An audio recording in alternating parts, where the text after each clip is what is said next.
Just cut me off. Fuck you guys. Keep it weird, keep it loud, level up the crowd, show them the low.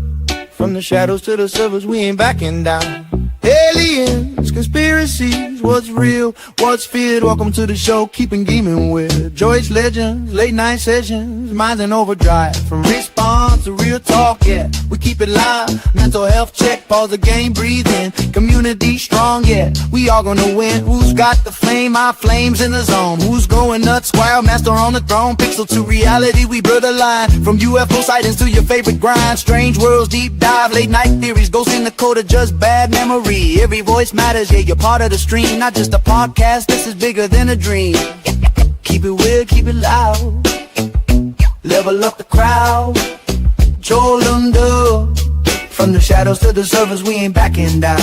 Aliens, conspiracies, what's real, what's feared? You're tuned in now, keeping gaming weird. Every Tuesday night, 9 p.m. PMP. Don't just play the game, change it.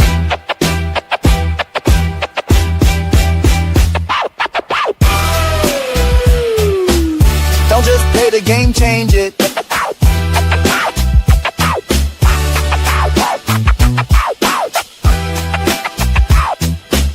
Don't just play the game, change it. Don't just play the game, change it. Don't just play the game, change it. Where the fuck did Flames go? Hey, Flames, how's it going, dude? Switch my computers. Yeah, I saw that. Dude. It's because you're fancy. Welcome to Keeping Gaming Weird, where Flames you see more of my sweaty body, huh? Yeah. Oh, Lord, dude. All right, that's it. That's a wrap. This is Iron Squirrel and Flames. These are our special guests. Y'all have a good one. Good to see you, Negley. That intro is great. I was like vibing to that intro. All right, I do it every time too. It was, it's in my ears and loud versus like, waiting for it on your TV. I was like, okay. Yeah, I like that What's one. up, fellas? Thanks for having me on again. I'm excited. Yeah. Happy to have you back, brother. Yeah, it's see your beautiful face. Hell yeah. What's up, Death Note? That's crazy that what's up, Riley? It's the first time we started and had the guest on. I don't know what to do with my hands right now. Oh no curtain. You didn't keep me like edged behind the curtain. Cheers. No edge. Oh yeah, cheers here. Sorry. I don't have anything. But Dr. Pepper. Mine's a little dark. Look at that, dude. Jeez, mine looks like it's got fucking soda in it, dude. This is pretty bad. I really don't drink anymore, so I have a rare occasion to drink. I respect that. Yeah. What's up, Age, Death Note, Riley? I guess Negley. I drink rarely too. Every other night. Yeah, every other. Rarely do I drink a bottle that's not aged 10 years or less. So it's fun. If I recall, the last time I was on here, when it was time to end the podcast, I felt like we could have went for like 3 more hours. Oh yeah, 100%. Oh yeah, dude, for sure. There's a few people that we were talking about that before the podcast, like with Zach and with Negley and with you the last time. You know what I mean? And I know because we start late, especially with Central Time being in Flames, has his job and things. You know what I mean? But I always feel like at the end, I'm like, fucking with us talking, dude. It always is, bro. Look at your forehead. I still have hair, bitch. Dude, I got not you, Iron. Not you. How's the back? Are you still? Where you not doing the mullet? It is kind of, dude, but it's so I have this problem when I get should be fine. Yeah, when I don't know. I try, but it doesn't. So once he cuts it down, my hair doesn't fluff like it used to, and then it gets too annoying. Yeah, there's products for that. I don't use products, dude. I got this stuff though. Beef towel. Let's check the beef tallow. We haven't in a while. It still holds the mold, dude? Look at that. That's good stuff right there. But that's about all I got, dude. Can you put that in your hair? No, he's saying he put his dick in it. Can you still put it in your hair after that? Ooh, it's a little tart. What's up? What is beef tallow? What the fuck is beef? You use that for cooking, right? No, it's whipped honey balm for your skin. Hence the mold. Dude, that's cheese, Negley. It's not mold. What's up, Art? That's actually cheese. It's not for. I literally thought it was for cooking. I thought you. That's what I thought it was when it first. It's for your skin, and I never have used it because the first time I brought it, when I got it, when TikTok sent it to me, I was on a live, and Punch's, Puncho's wife was on, And I was like, hey, I have this stuff and I'm wondering if it's good for my skin. And I start to grab it and she's like, it clogs your pores. So it could clog your pores. So if you don't have skin problems, don't use it. And I haven't fucking touched it since. So that's all I know about it. I mean, I'm not an expert on any kind of skincare, dude. I don't. Well, I mean, you can't say you haven't used it because there's evidence. Like, dude, that's the hot dog. That was not me. I swear. Dude, look, I swear. Okay, I swear. I mean, you got a if you call your dick a hot dog, that's a weird ass fucking dick, right? Well, it's sometimes like, it is. Go fucking something bigger, like a kielbasa. Well, look, man, let's get a it's better than if we were talking in real terms. It's better than the Viney Weenie, okay? Right, so at least it's better than that. Vienna sausages. Yeah, well, you know. Do you drink the juice from the Viney Weenies? I'm guilty of it. I mix it with a little vodka and I shoot it, man. That's what I do. That's disgusting. What about when it's like, if you ever open it, if they've been cooled, not in the fridge, but just say it's cool, like in the camper, like they'll have cans it's and all they get gelled cold and shit. It's all jelly. Yeah, no, I don't even eat them after that. You got to take it out of the can and flick it off, like you flick the gel off and room temperature only. It's like an episode, or it's like from Something About Mary. Like, what's that? That's just Vienna sausage. Flick the gel off and you eat it. I can't waste it. That's a good hair product. Good hair product. Yeah, Vienna sausage tallow is where it's at. Rub that on your skin. Yeah, just rub the juices on you. Let it gellify, and then there you go. Look at. Have you ever had a Vienna sausage where the skin look perfect? The skin on the Vienna sausage is perfect. I wish my skin was that soft and. Well, I'm Vienna. Am I? What am I? Vienna sausage. What did I say? Vienna. I don't know. Vienna. How do you say Worcestershire sauce? Worcestershire sauce. We're not going into speech impediments again, dude. Don't bring my sister into his shit, okay? Yeah, the last time. You ever been back in the F-150? Worcestershire sauce. Vienna. No, I don't. I math debate my my Vienna sausage. Whoa. I don't math debate the pool fee. Masturbate? I have to say it with a lisp because that's how that's typed. I don't think you can say it without a lisp. I think that's just like how the word is supposed to be said with the lisp. What's up, Zach? But anyway, what's new, Iron Man? Besides, I saw you playing fucking the tornado game. Me and Malice are playing that tomorrow.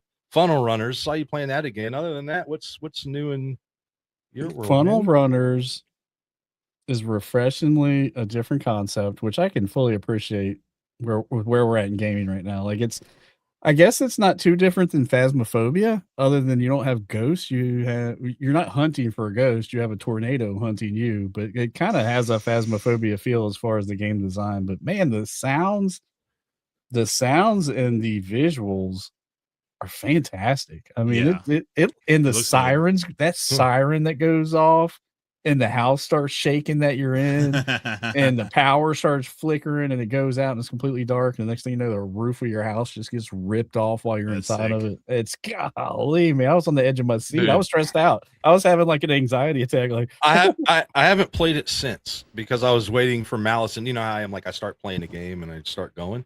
So I was like, I'm going to wait. And I saw you playing it again. I was like, fuck, I really want to play that game. I screamed a lot during that game. I need to get it. I did too. It's a good $14 game. $14, yeah. And you know, this is beta still, so they'll add maps to it. I'm sure they'll make it better. Just keep improving upon it. Yeah, I think that video I did holds the record. It's been shared like over 700 times. Like 700 times it's been shared out. Like I don't think I've ever had a video have that many shares. Comments. Most of the comments from non-friends were Timmy is asking if it was going to come out on PlayStation, which is a valid question. If it's going to come out the console. But the likes hit over 1,000, which is, I mean, I haven't had a video hit like that in a long time. But man, I was just blown away by the shares. So that to me, people saw the video, shared it to a buddy, like, "Hey, we got to get this." "Hey, we got to play this." Oh yeah. And the Oh, game, no. I will say that the gaming, right? So like Chameleon, Mecha Chameleon, right? And like that game, people want game like these AAA titles just aren't hitting like they used to. And what was that cooking game you were playing? Overcooked. We were playing Overcooked Overcooked the other night. Dude. That fucking was stupid. Oh my god, Stupid, that game is so stupid much fun. fucking fun. Fucking Flames and me were just going at it, dude, because somehow we kept getting stuck on the same side. Fuck you, Flames, get out of my way. Have you played that, game is Iron? Fucking I have great. not. I think you gifted it to me on Steam like a year ago, one of the versions of it. So you got to like run and make meals together, but there's like Yeah. 4 or 5 people playing. But I think And it's people like a want, dynamic shifting map that you're onto, and it's all like overhead. I think people it's so want fun. shit like that more these days, dude. Than like I think the AAA title is like saying, "Oh man, that game looks good." It's not hard to make a good looking game anymore. No. That's Unreal Engine. yeah, and AI, dude. You know how many Yep. games are AI? Like if you actually go and look at updates of games and the new maps that games come out with, they're all AI driven. Like all Yeah. of it. Hmm. Wreckfest 2. Yeah. Also Is it a lot, really? yeah, a lot of that new stuff that's coming, it's AI like generated start, and then they do some work on it, right? I mean, I'm not saying it's all AI, but a lot of what the companies are doing now are shoving AI in there and then Like get refining it. concepts and all that shit and ideas. Yeah, and getting the art to start it, and then and then they just go from there. That's like Fortnite's going to that too. Oh really? That's after they fired those 1,000 people. That's no what shit. that's what they're talking about. Like, but it's I mean, I don't know. I feel like it's kind of valid in a way. Right. Like that's what AI is, right? It sucks that people lose their jobs, man. But like, that's the way people save money. That's the way some of these people like that tornado game. Like Yeah. they use some AI in that. But you can't. It's all what you do with it, you know. I feel like instead Wasn't of Mecha Chameleon? I think Zach was telling me 2 or 3 people made that game. I think it's one guy. One guy? I think it's one guy. Let me look that. I'm pretty. It's less than 5. I think it's 2 or 3, but I know it's how many. Oh man, that game's that's work literally on that's I Mecha. guess that's the literal of hitting the lottery. It when might be comes to 2. making a game. It might be 2, but I know Those guys are rolling in the dough now. They've had Oh so yeah, much money 100% come they in. are. two Japanese developers, dude. Just 2. Good for them. Good for them. 2. Well, And they've it's even sold like the over movie $1 million. industry right now. A lot of creators are making movies and all that stuff, like Obsession and Backrooms movies. Those 2 are made by YouTubers. Oh wow. Yeah. Hell yeah. I think I heard about those. Yeah. There's another game I wanted to talk to you guys about. Scrollmaster, I should have came more prepared. I think I sent it to you. It's not out yet. It's coming out and it just says 2026, but you're like on an airplane and you're like serving food. You can throw passengers off the plane. And, yeah, dude. dude, Hold on, that let looks me- like that's gonna be a Hold on banger. 1 second. Hold on. I'm gonna see You playing sent it game to me. coming out. You sent it to me. I just got to scroll up past all this fucking shit that I don't send a bunch of bullshit. Oh, look, there's us talking about fucking Lord of the Rings, that show you like so much. I don't like it. I don't hate Lord of the Rings. It's House of Dragons, fucker. Dude, it's so far up there, I can't find it, dude. I know what you're talking. Where did you? I don't even remember where you might have texted it to me. So I don't know. No. Is it Dear Passengers? Yeah, Dear Passengers. Dear Passengers. I'm telling you, that is going to be the next Chameleon. It looks freaking fantastic. And release date, it just says 2026. I'm pulling up the YouTube right now. I'll share Yeah, play that thing. We'll watch this. It looks fantastic. It looks Hold like so on. much Let me fun. turn it down. Just Oh shit, they're going down. hold on here. There's volume right there, and there's this. Dude, I don't know what I'm doing anymore. My shirts didn't come in today, by the way. I'm pretty butthurt Damn. about that, dude. Damn, you They hope fucking- They said I was ruined, dude. I almost canceled the podcast because of it. Not gonna lie. Let's see. I was almost like, you know what? No shirts, no fucking podcast, dude. Fuck Yep, this. no shirts, no go. All right, here we go. I think that's gonna play it. It might be a little weird, but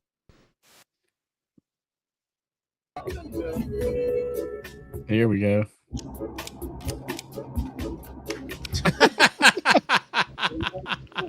a little loud, I know.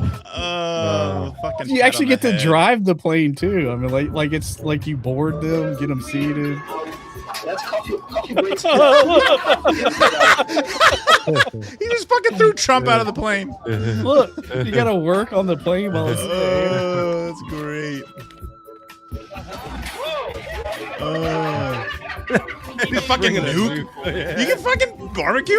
He just hit him in the head with a beer bottle. Tell me this isn't gonna be a banger. Oh yeah, this is gonna be great. Have you played RV there yet? I have not. I've watched a lot of that- them. That one's good too. Oh, look, there's a guy trying to bring an AK-47 through security. Like Just knocks him off. They missed the plane. Look, they're trying In a storm, drinking coffee. Oh shit! Lightning strike! Oh fuck! They're all going down. They're fucking. You can build it up. Nice.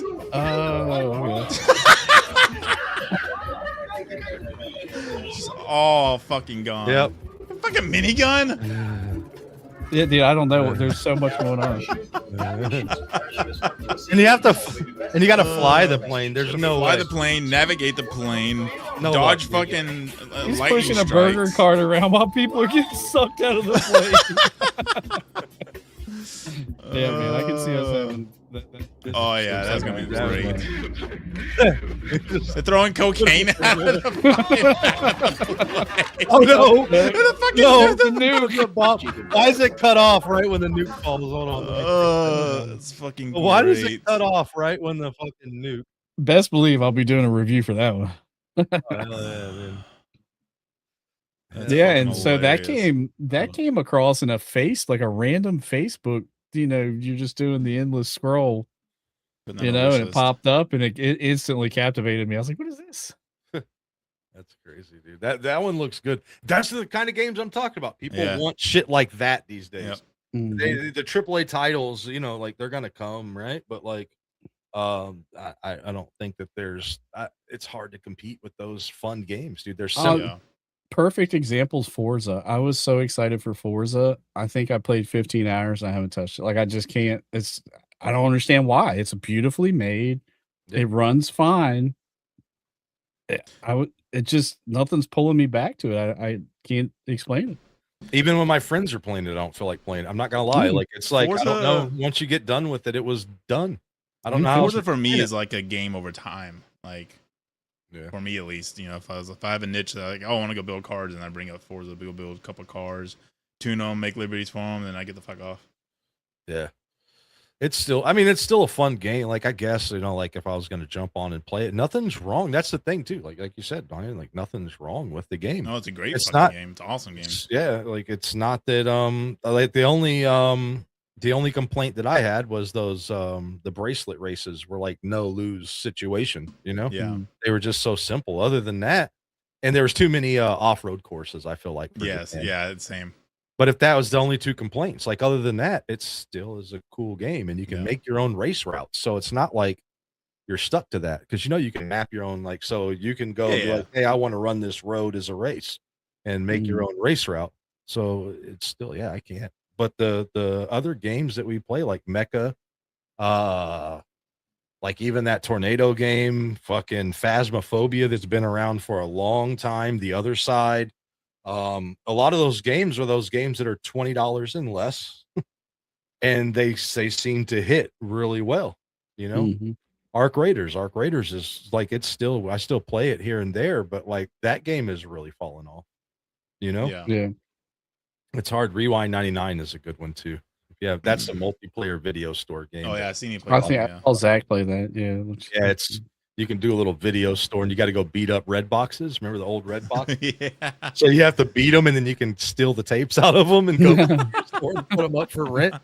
Yeah, it's pretty. Holy. I remember when the red boxes were actually a thing. People would print off the circle label where the thing would go on your player, and they would fucking take them off, put them on a different like a random movie, and then fucking send them back so they get the other movie for free. Yeah. That's why they stopped that. Between Yeah. that and people not returning them. Yep. You thought it was bad at like Blockbuster, dude. Imagine a red box. You don't even have a person to look in the face. No one Yeah. gave a shit. Dude. Where do you guys where do you guys fit with how we're trending away from not having physical media? So it started with CDs. Like I remember going to Best Buy every Tuesday and buying the new DMX album or the new whatever was dropping, Yes, I miss that. So that was the first thing to go with CDs. Then after that, it was DVDs, and now they're coming for our video games. Sony said they're not gonna. Yeah, They're I not sent gonna you make that it. video that from that one guy when you sent me that one about that dude, and Sony is literally like on their forums banning people for talking down on not having physical media anymore. Well, yeah, Xbox is going the actual opposite route. I don't like it. I Yeah, don't like me it. personally, I like physical. I don't, and that's the thing. I don't have a physical game on me to be, you know what I mean? Like I don't buy physical copies, but if I want to buy a physical copy of a game, I should be able to buy it. Yes. Just like a movie. If I pay $14 on Amazon to buy a movie, It should come in the fucking mail. I should have the option to get the disc too. Yep. Mhm. I don't like it. That's my personal opinion is I don't like it. I like to own. It's And like, if- why would you do cloud-based gaming? Yeah. Mm. You know, but that's, Microsoft's getting, they might go away from Game Pass. I don't know if y'all have heard about that. Yeah. But there's a big push right now in Microsoft to do away with Game Pass. Yes, it brings in, you think about $30 million a year is what it brings in, but what do they pay in royalties to those people to put their games on there? You know, and you don't ever own the game. Yep. So they're losing money on the back end, I think, is what they were saying. Microsoft is, or getting real low. So I think that's what Flames is talking. Microsoft is pushing away from the digital media some, but I don't know, man. I think they're gonna have to figure out another way besides this. Well, Xbox is saying that they're gonna start releasing more digital physical copies and charge less for them. And then once you put them into your system and all that stuff, you install the game, and that's the last time you have to ever fucking put the disc in. It's still a physical form, so I mean, I'm Yeah. cool with that. I just don't. I don't like. I guess it's good for cost effective. Like I was saying, like you can go on Nvidia and you basically can rent a gaming PC online, Yeah. and play that way. I guess that's good if you don't have one, but I would still rather have a beginner gaming PC Yeah. and own the components and own the PC than worry about my internet connection. Because what happens, dude? What happens if the internet connection goes down? What happens if their database Well, yeah, gets that's hacked? what I was What about to happens say. if The their people stuff that is down? don't have the internet want to play video games. They can't play a video game because there's no physical fucking copies. So it's like a person That's that true. used to be a gamer and all that stuff and now trying to get into it, but they want a PC or a system. And I don't even know if they even make fucking CD drives for PCs anymore. I'm sure they I was do, going to but- ask you that as a noob, because diehard console player here until I got the PC. Yeah. Since I got the PC, I haven't bought a physical copy. Everything's Yep. from Steam. If I wanted to, like, can you even do physical copies for PC? Is it? They still sell them and you can still get a CD, but here's most of your games now come on. Would they run efficiently? Like, is there a performance? No, it's still all installs. They come on these now. Yeah.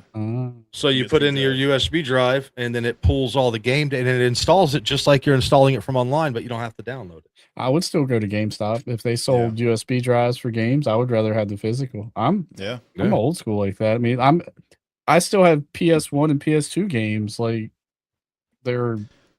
Bro, I had a fucking binder back in the day. It was like, it ended up getting stolen out of my fucking truck, but it was a binder of like, Look, probably close to 200 fucking CD fucking music of all kinds of stuff. And like, a lot of them were signed by the whole fucking, hell yeah. Yeah, there you Hell go. yeah. And a lot of them were signed by the bands that were fucking, that I went to the shows and bought the CDs and all that stuff. And it ended up getting stolen out of my fucking truck one fucking day. Yeah, if I buy Grand Theft Auto for the PlayStation because it won't be on PC, I best damn have a physical copy, and it better have a damn map inside of it. Yes. I can freaking hang up. You know what I mean? Like, I used to want fucking that. sit on the toilet and read fucking manuals from the fucking games. Yes. Yeah, because I got Yeah. Yeah, I don't know. I'm not sure how I feel. I mean, I definitely see the benefit side from the business. You know, it Hell, saves them a lot damn. of cost. Oh, that brings back some memories right there. I remember gambling on that one. Games I laying was around too. Yeah, I was young as fuck when I was gambling on that game, and I didn't know how to fucking beat that section. Yeah. I still have I don't even have an Xbox system to play them on. I still have games though. I need to get an original Xbox. It's just so fucking hard to find, and they're fucking expensive now. Yeah, dude. I don't like that idea though. To be completely honest, For console, I definitely want to have physical. I'm not a fan of digital purchases for console. Yeah, no. Yeah, Death Note collects. They've got last time she said like 5 Nintendo 64s that were functional. Damn. I watch. Y'all ever watch? You're set when the world's end. You can just trade with those. Y'all. Y'all ever watch? What is it called? If Cody's still in here, he knows. It's not the same art. That's the point of it. God damn it. UFO. Not UFO. I read that comment somebody had. Now my ADHD kicks in. Castle. The one that's in Kentucky. They're all on YouTube, dude. The chick, her dad owns it. The girl, she's like they make a bunch of videos. The fuck are you talking about? It's a YouTube channel. They got old school games anyway, but they always have to repair them. Her dad is like the guy that repairs them. I can't think it's something Castle, and they're in Kentucky though, but they're like real big on YouTube, and I can't think of. But anyway, I watched them repair them, and they have a lot. They have this one piece that costs like $900 that they plug the consoles up to see what the codes are to try to fix them. Yeah. I can't think. It's something Castle, dude. I can't. Anyway, if you saw them, you've seen them before, and I can't think of what it's something Castle, Secret Castle. That's it. I think it's called Secret Castle in Kentucky, and it's they got really good videos though, but they're all retro, all old school shit. They finally sold a $10,000 mystery bundle where they had to put like $10,000 worth of systems and retro games, and you get to watch them pack it up and pick the shit. And that's kind of cool to me. You know what I mean? That to me, that's entertainment. Fuck all the rest of the. There was a guy on TikTok that Zach shared me, and he had every Xbox One game. He had some, and like people would come in the chat, and his whole purpose of the live was somebody could name a game, any game. And he knew in this big ass room with just nothing but bookshelves wrapping all the way around it, slam jam full of games. And literally you could say any name and he would walk up to it and pull that bitch right out and show the copy. And I was just so amazed. I was just sitting there watching like, this is crazy. Yeah, Secret Castle. Thanks, Art. And fucking, what is that? It's not an old school, but it's one of the emulators that have like 20,000 games on it and stuff. But you know, it's like the Game Boy. Yeah. There you go. Where's your squirrel? Huh? Mine's right there. Literally, mine's. Did you see how far I had to reach for that? It was like in front of me. I keep mine in my backpack because I play it at work. I got one of the ones that have the 2 arcade sticks that I hook up to the projector outside. Okay. So if I won the lottery, if I won the lottery, I often think about some of the stuff I would do. Oh, I'd hire a personal trainer, and I would definitely get in shape. Well, I'm telling you, one of those rooms in my mansion is going to be nothing but retro games. Like I'm going to have some crazy collection that I probably never even play anything. I'm just going to have it. It's just right. I have every Nintendo 64 game ever made. Like nostalgia. The actual cartridge that you could pull out. Yeah. Yes. Hell yeah, dude. It'd be cool as shit. I think that would be like, it'd be so cool with the technology these days. You could stick them in an arcade cabinet. Sorry, I just saw what Negley said. And it was like, you know what I mean though? But you could put the system inside of an arcade cabinet and play it like it's an arcade game with the physical plug in, dude. That would be that'd be the millionaire thing, because you'd have to get it fucking made. There's no store to go buy that from. You know what I mean? Like you would literally have to get. Dude, this is D&D, but I saw a dude. He made this custom. It was like a big ass fucking touchscreen fucking monitor, and it had like all the fucking shit on it for the fucking world that they're doing. It was all touchscreen and shit, and he had a fucking projector that made it 3D and all that stuff. And I was like, what the fuck? Yeah, I couldn't. That shit was fucking dope. I'd have like fucking a little grown man's playground if I became a millionaire. Yeah. If I won the lotto like that, dude, it would be. I'd have a go-kart track. I'm Yeah. pretty sure. I would have a racetrack in back of my yard.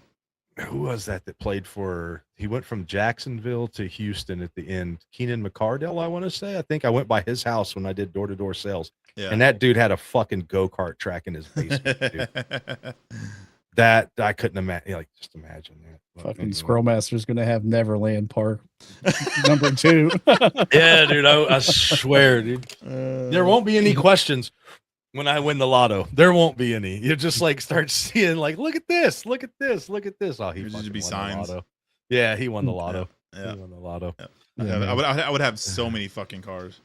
Everybody's got plane tickets in the mail to him. Like, what the fuck is this? Just come on over, dude. Don't worry about it. Yep. Let's get on the plane and get to the park. What park? It's my house. Don't you worry. If first thing I want to do besides take care of debt and all that stuff and get my shit set up, if I get rich, not even win the lotto, just get rich, I want to fucking pay for everyone to fucking take like a month off and everyone just go to Bora Bora.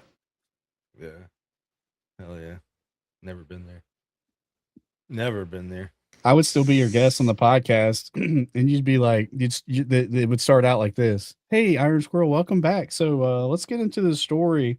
You won the lottery 2 years ago, and now you're broke. Tell us about it. Tell us all about it.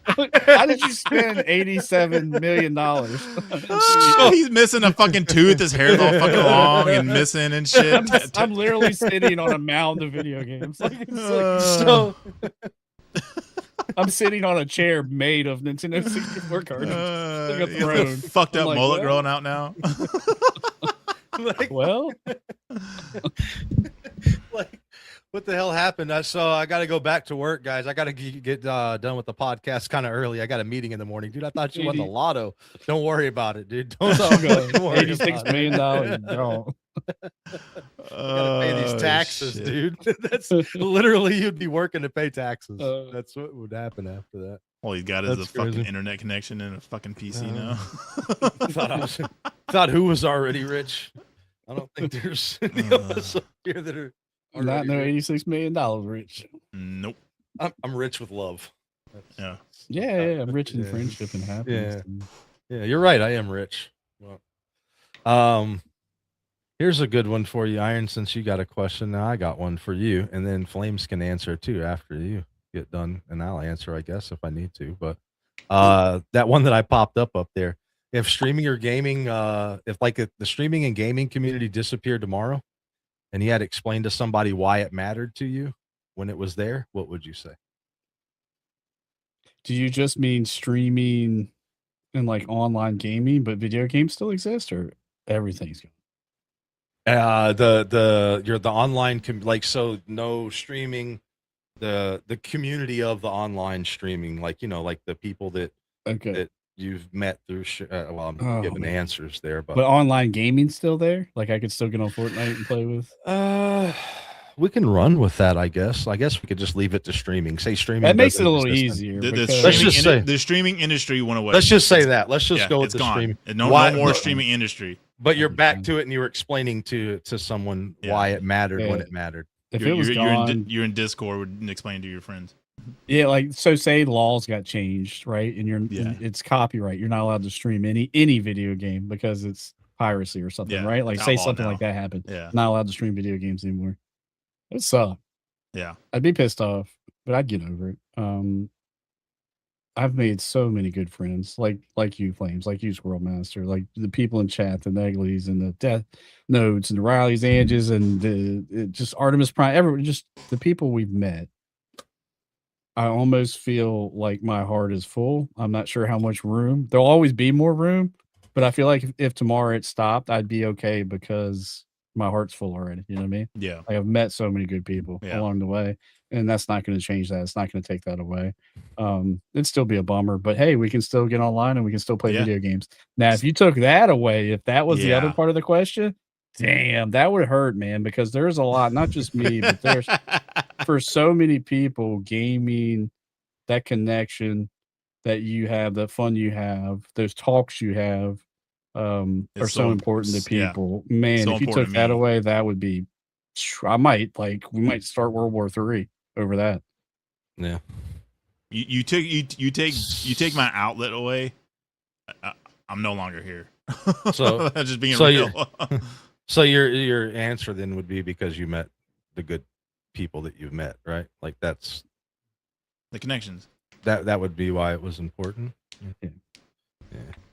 For being mushy, insert throat punch. Fucking Death Note, fucking- I felt it. Yeah, that's right along. Yeah. Well, when I saw that question, you know, like I said, I type out questions because my ADHD is so bad, dude. I'll forget everything that we talked about up until now, like in the blink of an eye, you know. And I didn't think that all the way through when I was even thinking of the question. It was more of like I was thinking, what I was thinking was, say, Discord and, you know, the communities that you have online, right? So let's say Taco Squad couldn't exist anymore. Zach's community, my community, your community, everybody's basically just had to dissolve, and we went back to what it was like on 360. Yeah, I guess, you know what I mean? So why was all that so important? You get what I'm saying? That's kind of where my mind That'd was still be thinking. tough. Yeah, I'd be sad. I'd be tore up for sure. Yeah, that's 100%. That's just kind of what I was thinking. I was thinking to myself, you know, it came to me in a moment of when I'm doing that type of thinking, you know. It's sad because the adult in me, the kid in me says it wouldn't matter. We'd still be friends and we'd still check on each other Yeah, and still text. figure out some way. The to connect. adult in me knows that we get busy, and as the months roll on, the calls stop coming, and the next thing you know, you're not as close as you were, and those connections are pretty much not severed, but they're not like they were. You know, they're not vibrant and as healthy as they were. So that's where the sadness kicks in. You know, that's just reality. I mean, that's what happens. It would be sad to see, man. I like you said. The thing is, you know, man, like I met you, I met Flames, I met every single person I want to say in here besides Art, you know, I know from living in Dallas, you know, but me and Art made a connection through the same shit. He knew my brother, but I didn't know Art that well. And then he came in, we started playing games together, and I got to know him better. You know, met Dust, Death. I mean, anybody, dude, I mean, pretty much almost anybody you could name that I associate with now. And I think that's what popped in my head was, what's up, Toxic? What's up, Toxic? I guess that's what was popping more in my head when I was thinking about that, is like, how would I explain to somebody it was so important? And that's the importance to me. You know, it was kind of like a grounding question more for myself is, you know, sometimes we get way caught up in numbers and all this other stuff. You know what I mean? And posting so many videos and doing all that's what I was thinking of was my core reasons I was doing it in the first place. Yeah. Was to meet other like-minded people like myself, you know? And that's the greatest thing I see. I think that, you know, like Iron probably said it the best, you know? I mean, but there's so many people, man. Like if you don't go live or I don't see your face or hear your voice, like I start to get a weird nagging itch, you know, like, damn, like it's been a long time, you know, like I need to see them, you know, and it just, and I get it. Like I'd be patient. Like Squirrel Masters are perfect. I mean, goddamn, sometimes to be 10 days or 14 days. Once you hit 10 days and I haven't seen you live, like there's a little alarm in my head that goes off. Kind of need you to go live. Same Death Note the same way. Like it's been forever since Death Note went live, you know, like sometimes it's just, I guess from the flip side, from not the streamer's perspective, but as a watcher, as a viewer, sometimes the viewer needs a place to go. They need a person to talk to, whether it's just through chat. They need a face smiling at them in the camera to tell them they've been missed or ask them how their day was, you know? So. Yeah, for sure.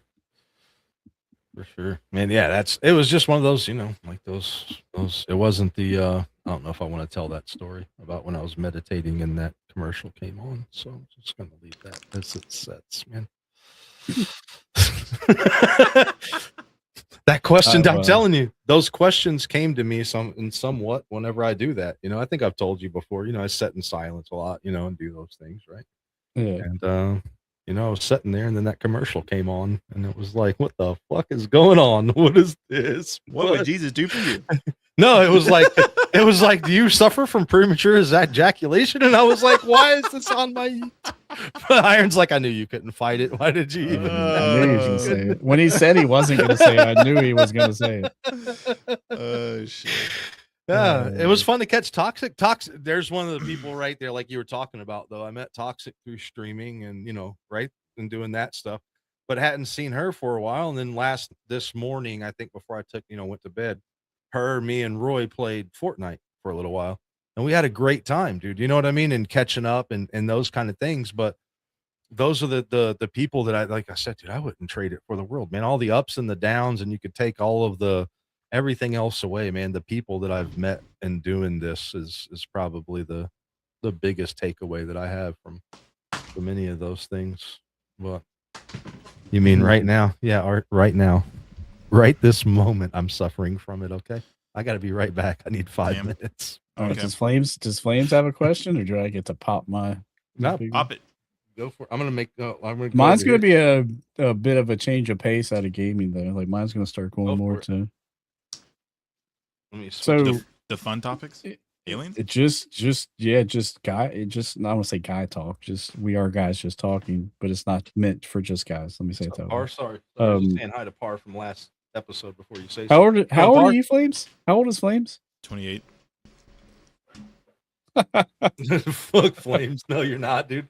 Fuck you. Oh, not 28. 38. Sorry, I don't know why I said 28. You're definitely younger than I us. was but doing you're not something, so 28. you wasn't. You said fucking 28, and I'm like, okay, punchline. 38. Sorry. I was waiting for the real one. Like, Why are I they was shaking their head like they're fucking mad at me or com- something? Disappointed. I completely disappointed in you in that froze, answer, dude. Okay, no, for real. Like, 38. really. 38. All right, so 38. I'm 45. Squirrel Master's damn. 44.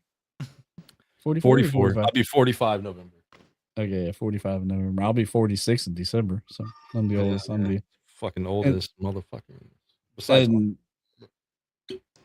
the last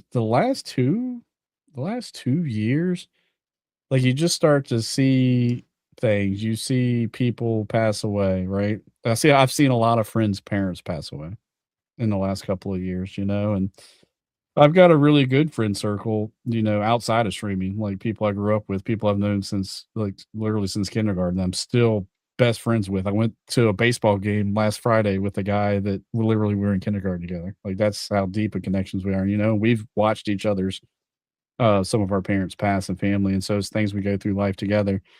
And we say we're getting to that point in life where shit like that starts happening. And so you start to process things like that. When you start to think about your lives, and if you want to call this middle age or maybe the halfway point, or for Flames, he's almost to the halfway point, like a little bit longer. If we just say we're going to be 70 or 80 years old, like what do you think about? Like, what do you want to leave behind? Like, what's your biggest fear that you're not doing something right thus far into your life? As you look back, what's your legacy you want to leave behind? Not really a legacy. That can be kind of the second part of the question. Yeah. For me, like, what's your biggest fear that like maybe you're not doing something right? Like I often question myself now, not for things I did 5 or 10 years ago, but more of like I evaluate every single day, and I'm like, did I make the most of it? Yeah. How did I make people feel? How did I make my children feel? And none of us are perfect. So obviously there's fuck ups along the way. Like, fuck, I really messed this day up. We should have went and did this, or, like I'm starting to question a lot more than I ever have. Things like that. Even conversations like this, I'll probably reflect back on and be like, man, I should have done this. Or, should have said this better. See, I don't do that. I just, with me, when tomorrow's gone, tomorrow's gone. I don't think about it or anything like that. For me, at least, I guess because I like shift the way I think and all that stuff, or just mindset, is like 2 weeks for me is like, it feels like it's 5 months ago. I'm just like, the fuck did I do 2 weeks? I fucking have to like really sit down because I just let it go and it's not a fucking thought in my head anymore. But for me, when I think about it, it's like, oh, if I die, it's like, what do I want to, for myself to matter, and for my son and all that stuff. Just be a good person, help people out and all that stuff. And still working hard, living life to the fullest, being positive and everything, and just loving, and just try to be a good man and share love, and just try to be there for whoever I can. Yeah. My biggest fear, and I fight with it a lot of times. I say I fight, but I've learned to not fight it, is missing things. Like that I missed out. Trying to, and I dwell on that a lot. And I say I dwell on that. I've been working to not dwell on that as much. What if I would have done this different? Like you were saying, Iron, what if I would have just phrased, excuse me, gotta move this because it's bothering me. What if I would have just done this just a little different, and sometimes, man, those things, that's one of the biggest changes that I've really made is to not pay attention to what I can't change. Because I will dwell over all of those things, and once it's in the past, I really can't change it, right? So I can learn from it, though. And that's the big difference, is embracing my fuck ups. You know what I mean? Embracing the good and with the bad, but instead of it being I was talking to my grandma today, and funny enough, we were talking about this. It's the puppy dogs. Must be Thunder. The only time he jumps in my lap is if it's Thunder. But that's what we were kind of talking about, was the things I can't change what's already been done, and I can't change what Iron does. I can't change what Flames does. I can't change what anybody else does except for me. And so once especially in the past, focus more on those, or even in the future, I can't tell anybody what the fuck to do. And the more I try to control all of those things, the more I dwell on those, and the more they become a fear. It becomes a fear of that I am not in control anymore, and I don't have to be in control of everything, so I have to be in control of what I'm doing, but not in what the outer world is doing to me or around me. I can say, you know what, I don't like this, and step away, but I can't change, and I can't orchestrate the world. And a lot of times I feel like there's some deep dives that I've went in on myself. Y'all know that, and anybody that knows me knows. But if I look at myself honestly, at some point I try to be the orchestrator. I try to be the guy that's leading the orchestra instead of just being the fucking player in the orchestra and just making beautiful music with everybody. Or I feel like, or just even being in the crowd. But I feel like at some point I've got to go in and do something to make this happen.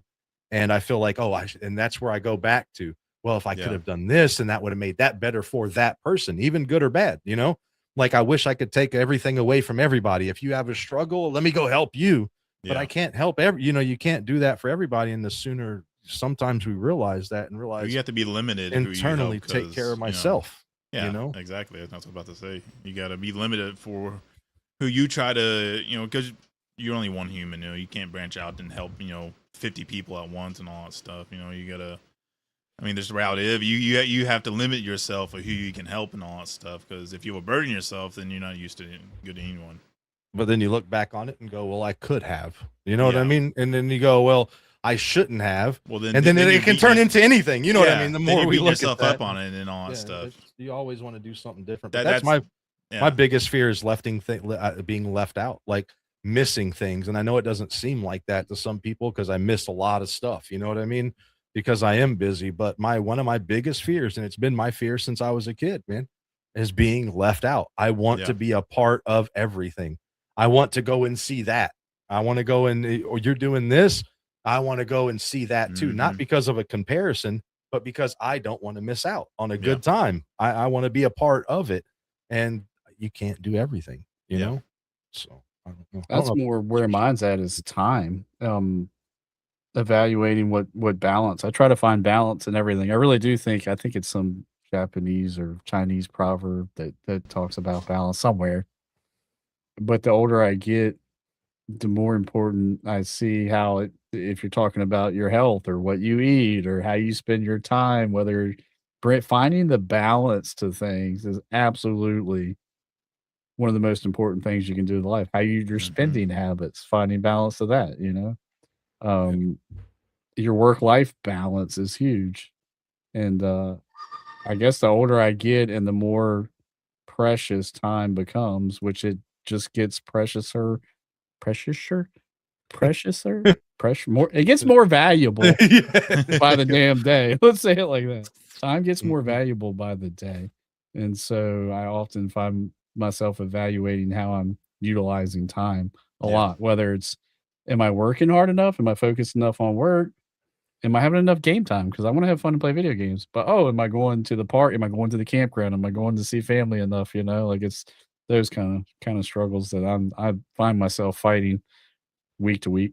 Yeah, Yeah. I feel that. I definitely fucking feel that.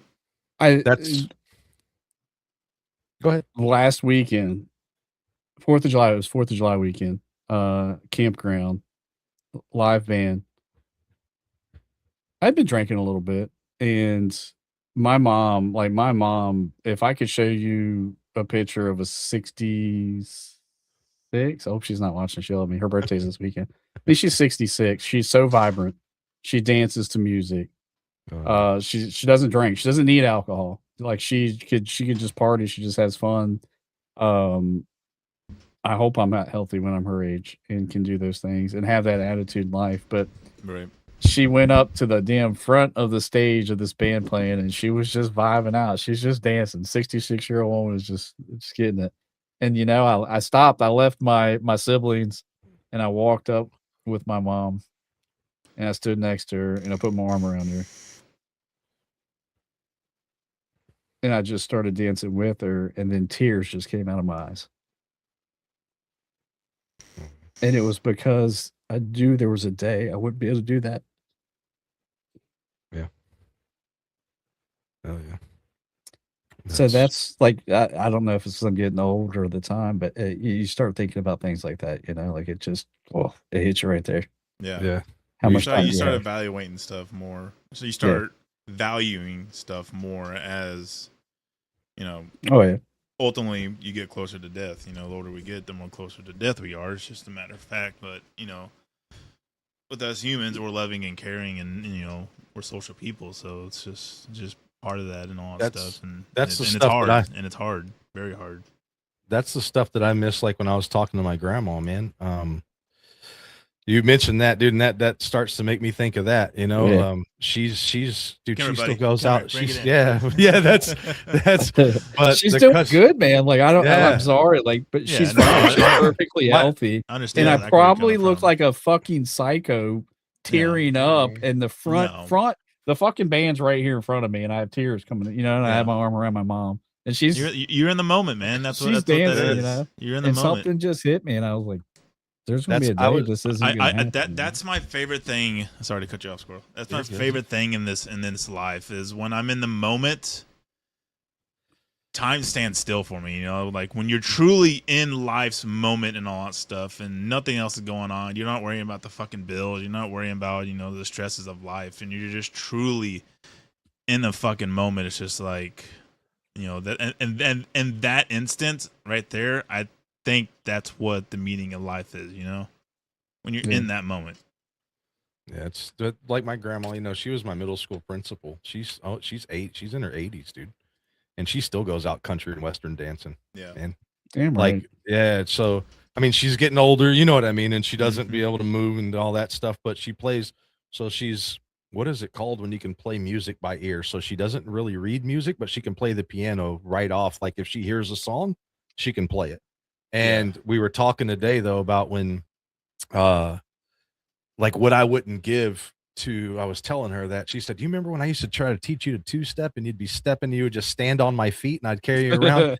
And that's the thing that got to me. And, you know, she is more of that age, you know what I mean? But it's who's closer. It doesn't really matter. I that's something that really hits you is even in, once we hit our 40s, man, I hate to say it like that, dude, but for any of us, if you don't take care of yourself, or even if you do, look at the You know, it's any Amen. time, you know, and like I told her, I said, well, what I wouldn't do to be able to stand on your feet again and not crush them, you know what I mean? And I started like tearing, and she's like, and they call my family calls, you know, well, I don't mind people knowing my real name, you know, it's Ricky, but that my family always called me Ricky Tick ever since I was a little kid. And she's like, well, Ricky Tick, you would crush my feet now, but I'd have you dance, you know, I'll stand on yours and you carry me around the dance floor. You know what I mean? But like those are the things.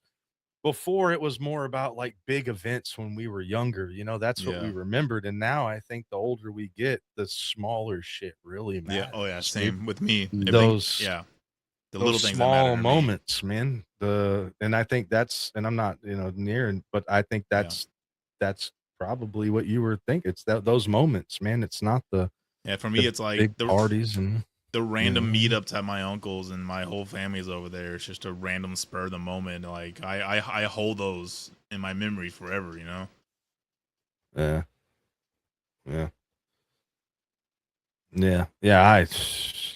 Well, yeah, I have that. Sorry. Well, Death Note was saying there after losing her brother, you know, she has her feelings like, you know, she should have been around more, like guilt. And I have that with a lot. Man, I moved, you know, I'm thousands of miles away from my family now. You know, I say thousands, but over 1,000. And when I was younger, man, it was easier to move away. You know, it's easier to gain a distance. Now that I'm older, it's not I don't know how to explain it besides, and I don't think I want to say it's guilt, but I feel that hole here sometimes, and it's not as easy as what it used to be, that I'm just going to go over to I'm just going to get on my bike and I'm going to go ride to my grandma's house and say hi. You know, now there's planes that have to, even when now I got to take time off of work and I got to find a time to go and do it. And, you know, all of those things, and the times that we had them, I don't know if it's really guilt, or if that's something that I would change in my future relationships, is really what I see now, is that instead I would rather invest even the and I don't want to call them bullshit messages, because that's not right, but even the simple hellos, man, you know, those, I would talk about that all the time, and just those little messages between friends, family, and those people, that means way more to me than the podcast or going live, or you get what I mean? I don't know, another big event or going on a vacation to here. A lot of times those small things are so much more meaningful to me these days. And I think it's because of, it may have started as guilt, you know, but it's because it's transformed into, I don't want that, you know, and I don't, my biggest problem with ADHD, you know, Flames, you have ADHD. I know you know, whoever has ADHD, you know how it can be out of sight, out of mind, you know, and now I have to work.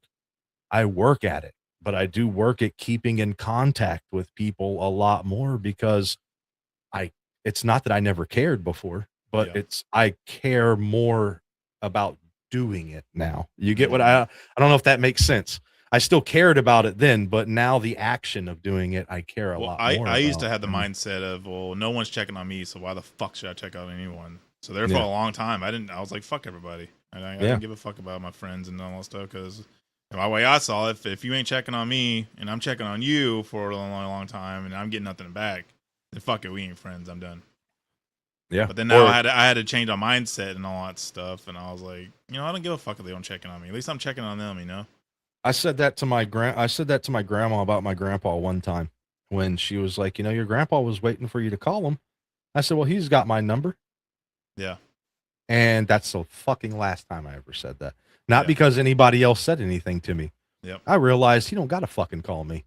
No. You know what I mean? I mean, it'd be nice if he, you know what I'm talking about, but you don't got to call anyone else. But that's my job to call him. Yeah. I'm just saying that's my grandpa. It's like somebody saying, you ain't been in touch with your dad. Well, he knows how to get a hold of me. Well, if we have a relationship, it's I'm the kid, you know, I'm the one, and I can't fight that. I can't carry that. Even if Flames never hit, I'm just using you as an example because you're Ryan. Just because you didn't text me in 3 days doesn't go, well, fuck that mother. I mean, in my head, I used to think that same thing. Well, if they cared, they know how to text me. Well, I can't live by that anymore. You know, that I can't. And I think that's what changes the older we get, is because at some point, I say it was when I was about 32, 33, man, I want to say I had a conscience before then, but I got a real conscience about myself about 32, 33. And something changed inside of me to where it wasn't just about me anymore, because that's a me thought. That's not a us thought. Is you haven't called me. That's a me. That's woe is me. That's you ain't talked to me. Why should I do something that, if you think about it, everything in there is about me, and it's not about you, being selfish, and it's not about us. And somewhere along the line that changed, and I don't know where, I don't know why, but I'm glad it happened, but I don't know. Well, there has to be a happy balance of being selfish and then selfish. There's that word. Yeah. Balance. And I mean, balance in everything is key. The yin and yang, man. You can't have the bad without the good and all that stuff. And it's just happy with the mad and all everything. There's always a yin and a yang with that and all that stuff. Mm-hmm. And we can't control it either. So sometimes we may figure out, we found the balance, but then life throws a fucking curveball at you, and it's like, well, I fucking didn't do it. So it's just like, the way I see it, man, just fucking live life. Try to make everybody happy. Make yourself happy. Be there for your kids. Be for your family and your friends and all that stuff. And fuck everything else. That's the way I live. You make choices. You don't look back.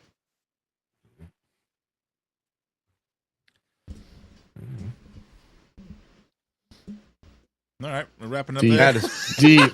Everybody's processing. Yeah. Oh yeah, I was just thinking that. Good. I mean, and so the best thing that could happen is anybody listening into this, whether it's now or in the future. I mean, God, it can sound so trivial. The conversation can sound trivial or it's not mundane, but I'm telling you right now, if you're not in a part of your life where that doesn't hit you, especially if you're young, I fucking promise you on everything, there'll be a point in time in your life where you fully understand this conversation better, depending on where you're at. And it's not just about losing people or not talking to somebody that's gone now. Like literally, it's just you get to a point where you just want to make sure, even for you, Flames, you've got a younger child.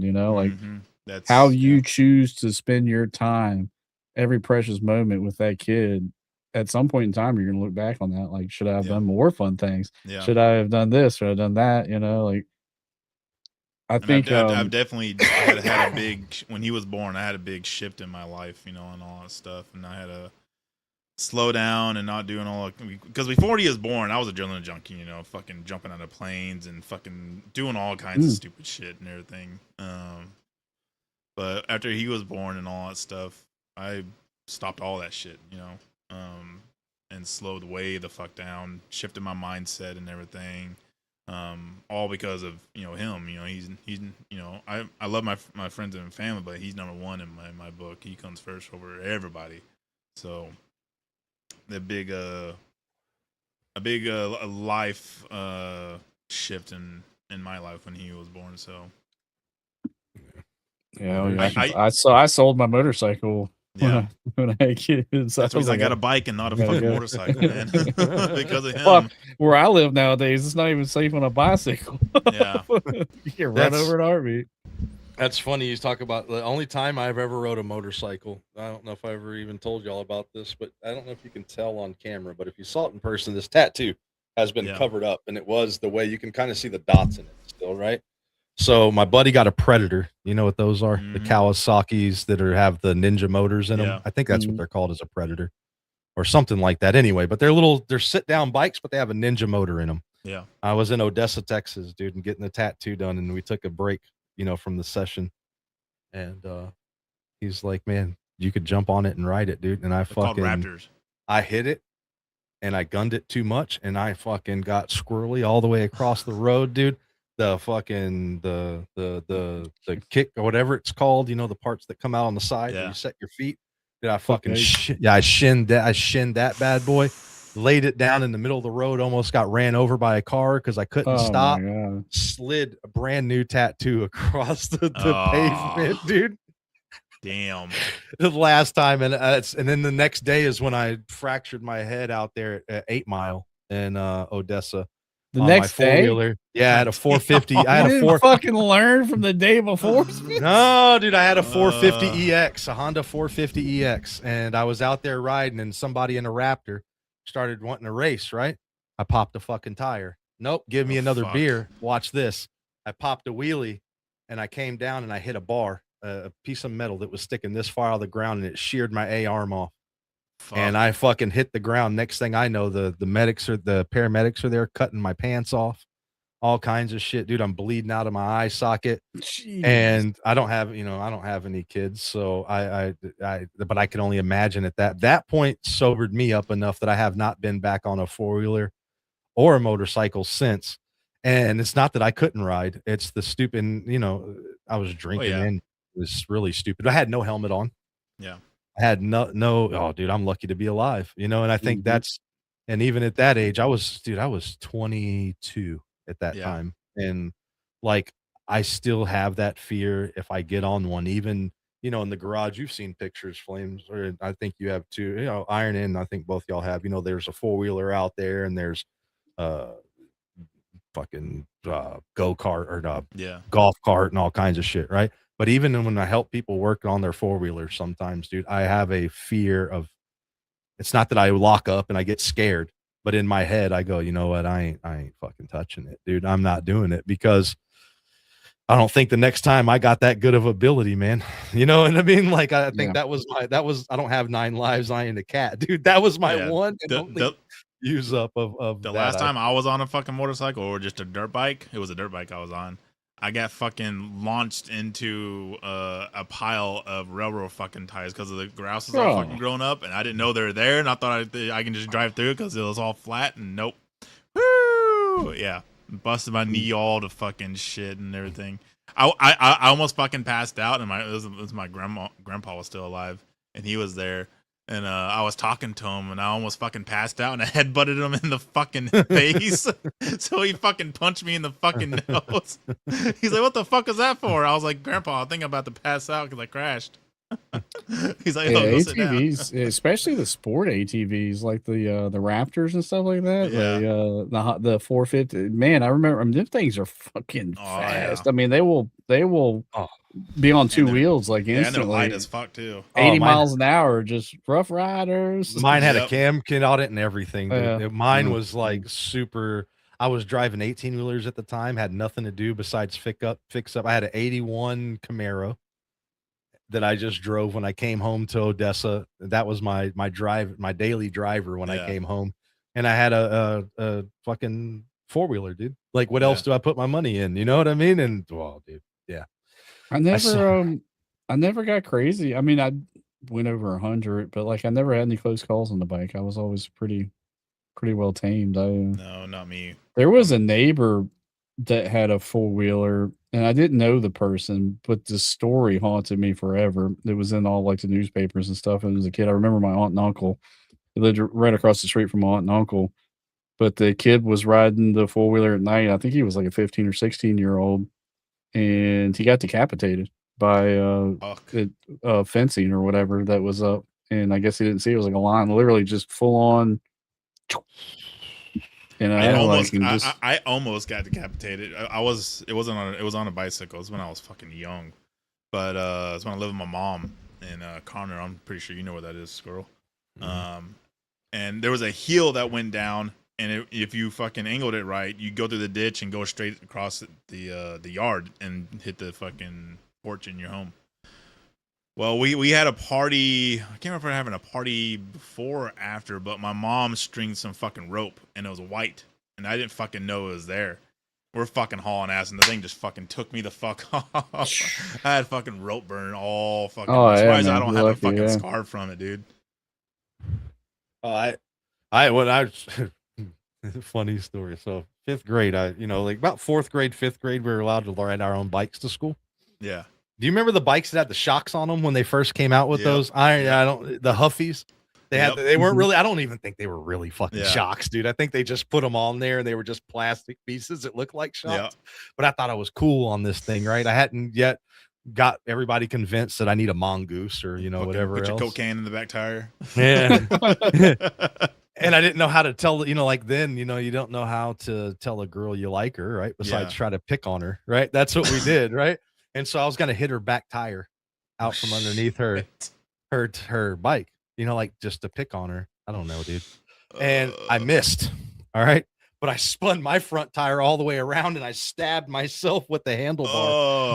Oh, So I Serves go you home. right. So I go home. That's funny because that's what my fail. I go home and I'm like bleeding out of my chest a little bit. Cody's gonna say, because he's my brother and he knows about what happened. I come home and my handlebar's broken off because that's what happened. When it fell, it broke and then it turned and just with the broken piece just kind of hit me in the chest. Oh. Well, I come home and Right, they were like, Cody. well, how did you break your bike? You know, like, blah, you know, and I'm like, well, I just tried to knock her off her bike and I missed.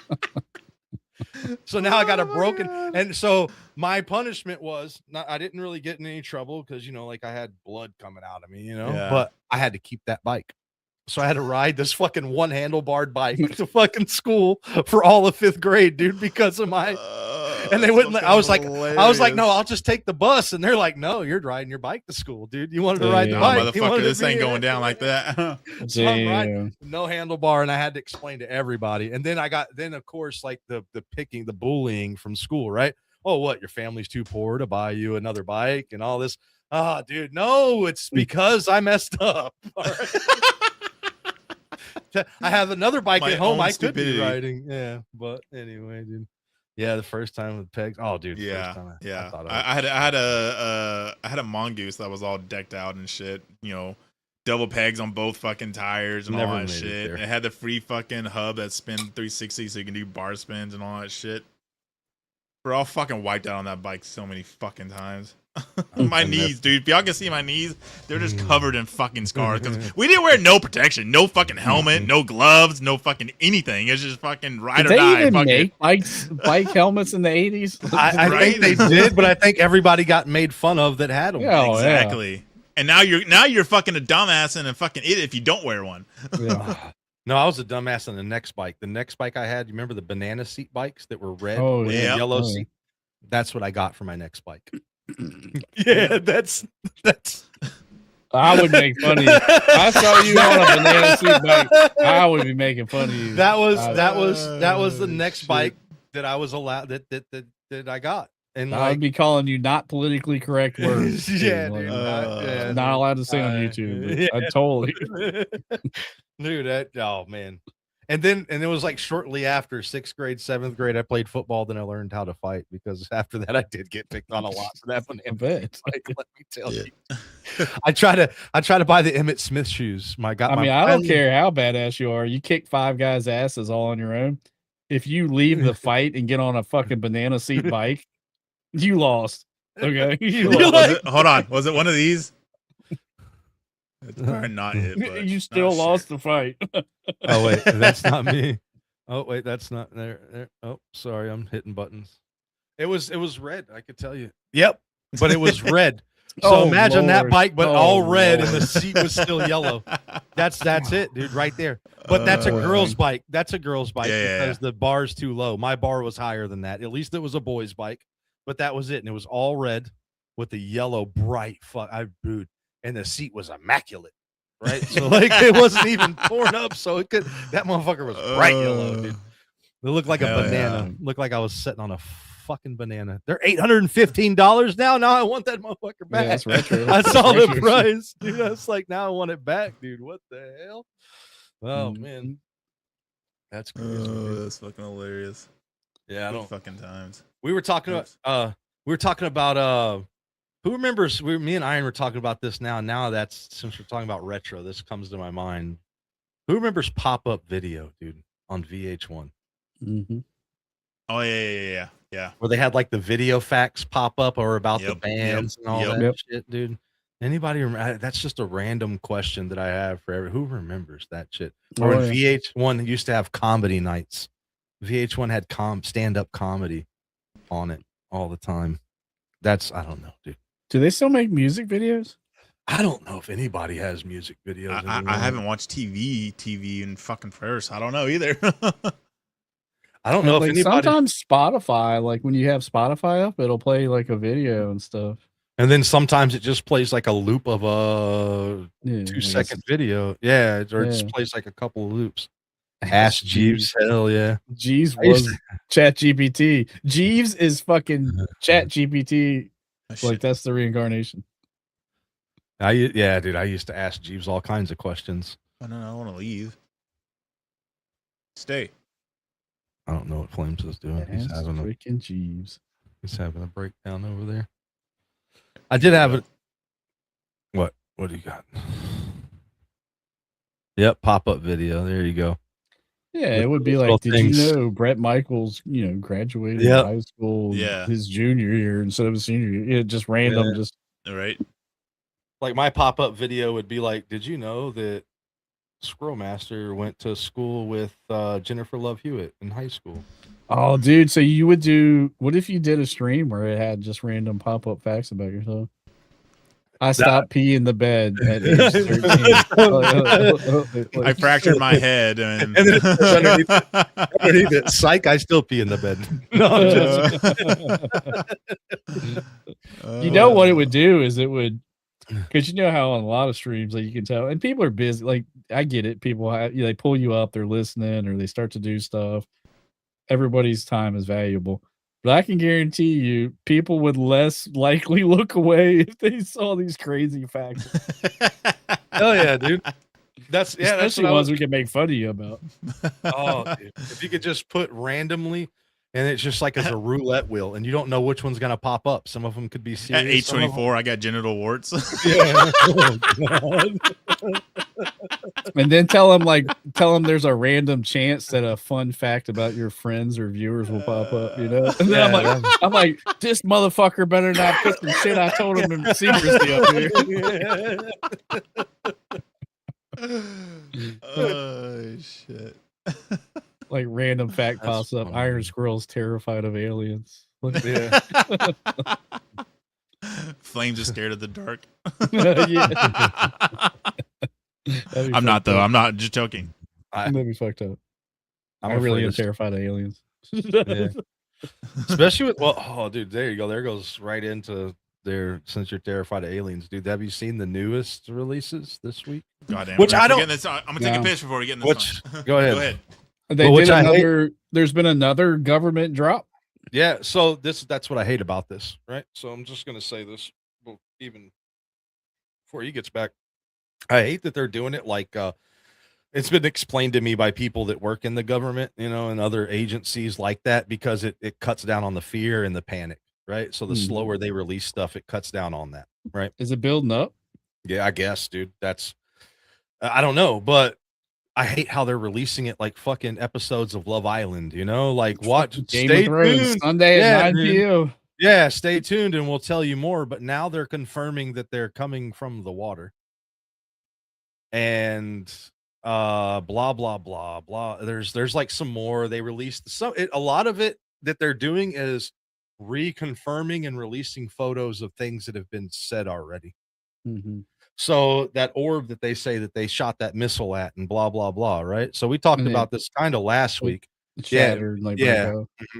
We were talking about it last week, and see, then this week they release more and say, oh, well, this is what was in that video. So there's like a 6-star thing. I don't know if you saw that last week when we pulled that up. Yep. Now they're saying that's what came out of the water and was there. Mm. So it's like they're building. I hate it like that. You know what I mean? Like it's hard to even put, and I think some of it is misdirection. And if I'm on the watch list, I'm already on it. So whatever. But I feel like some of that is like, don't watch over here because we're going to tell you more about this. So what they're doing is they release this, and then you're like, oh, I wonder. And then another 2 weeks go by, 3 weeks, and they go, okay, new facts. But it's about this, and it's about the same stuff, and I hate that. But they're starting to confirm that it's coming from the water, and that they've had, now that I guess other people are saying it, that they've had some kind of contact with it, whether it be inaudible where they can, you know what I mean by that, right? Like they don't know if they can understand them. So they don't even say if they can understand it, but they say they've made some sort of touch to them, which is crazy, which is insane, because it's to me, it's, why don't you tell us at all? What's insane is if you asked me just 10 years ago, if our government came out and said pretty much all the things they've said, aliens exist, we've made contact, I would have been like, oh my God, like it's the biggest fucking news of our lifetime. This is huge. And it's just like nobody gives a fuck. Like if that was their goal, bless their hearts, they fucking nailed it because somehow they released what I would have thought 10 years ago would have had people in the uproar and everybody's like, whatever. Yeah. Yeah, or people, I don't understand this. So this is a true fact. I was going to bring this up, and I know it doesn't really have to do with aliens, but in a way, to me, it's science fiction and stuff we wouldn't have believed, and it ties in, right?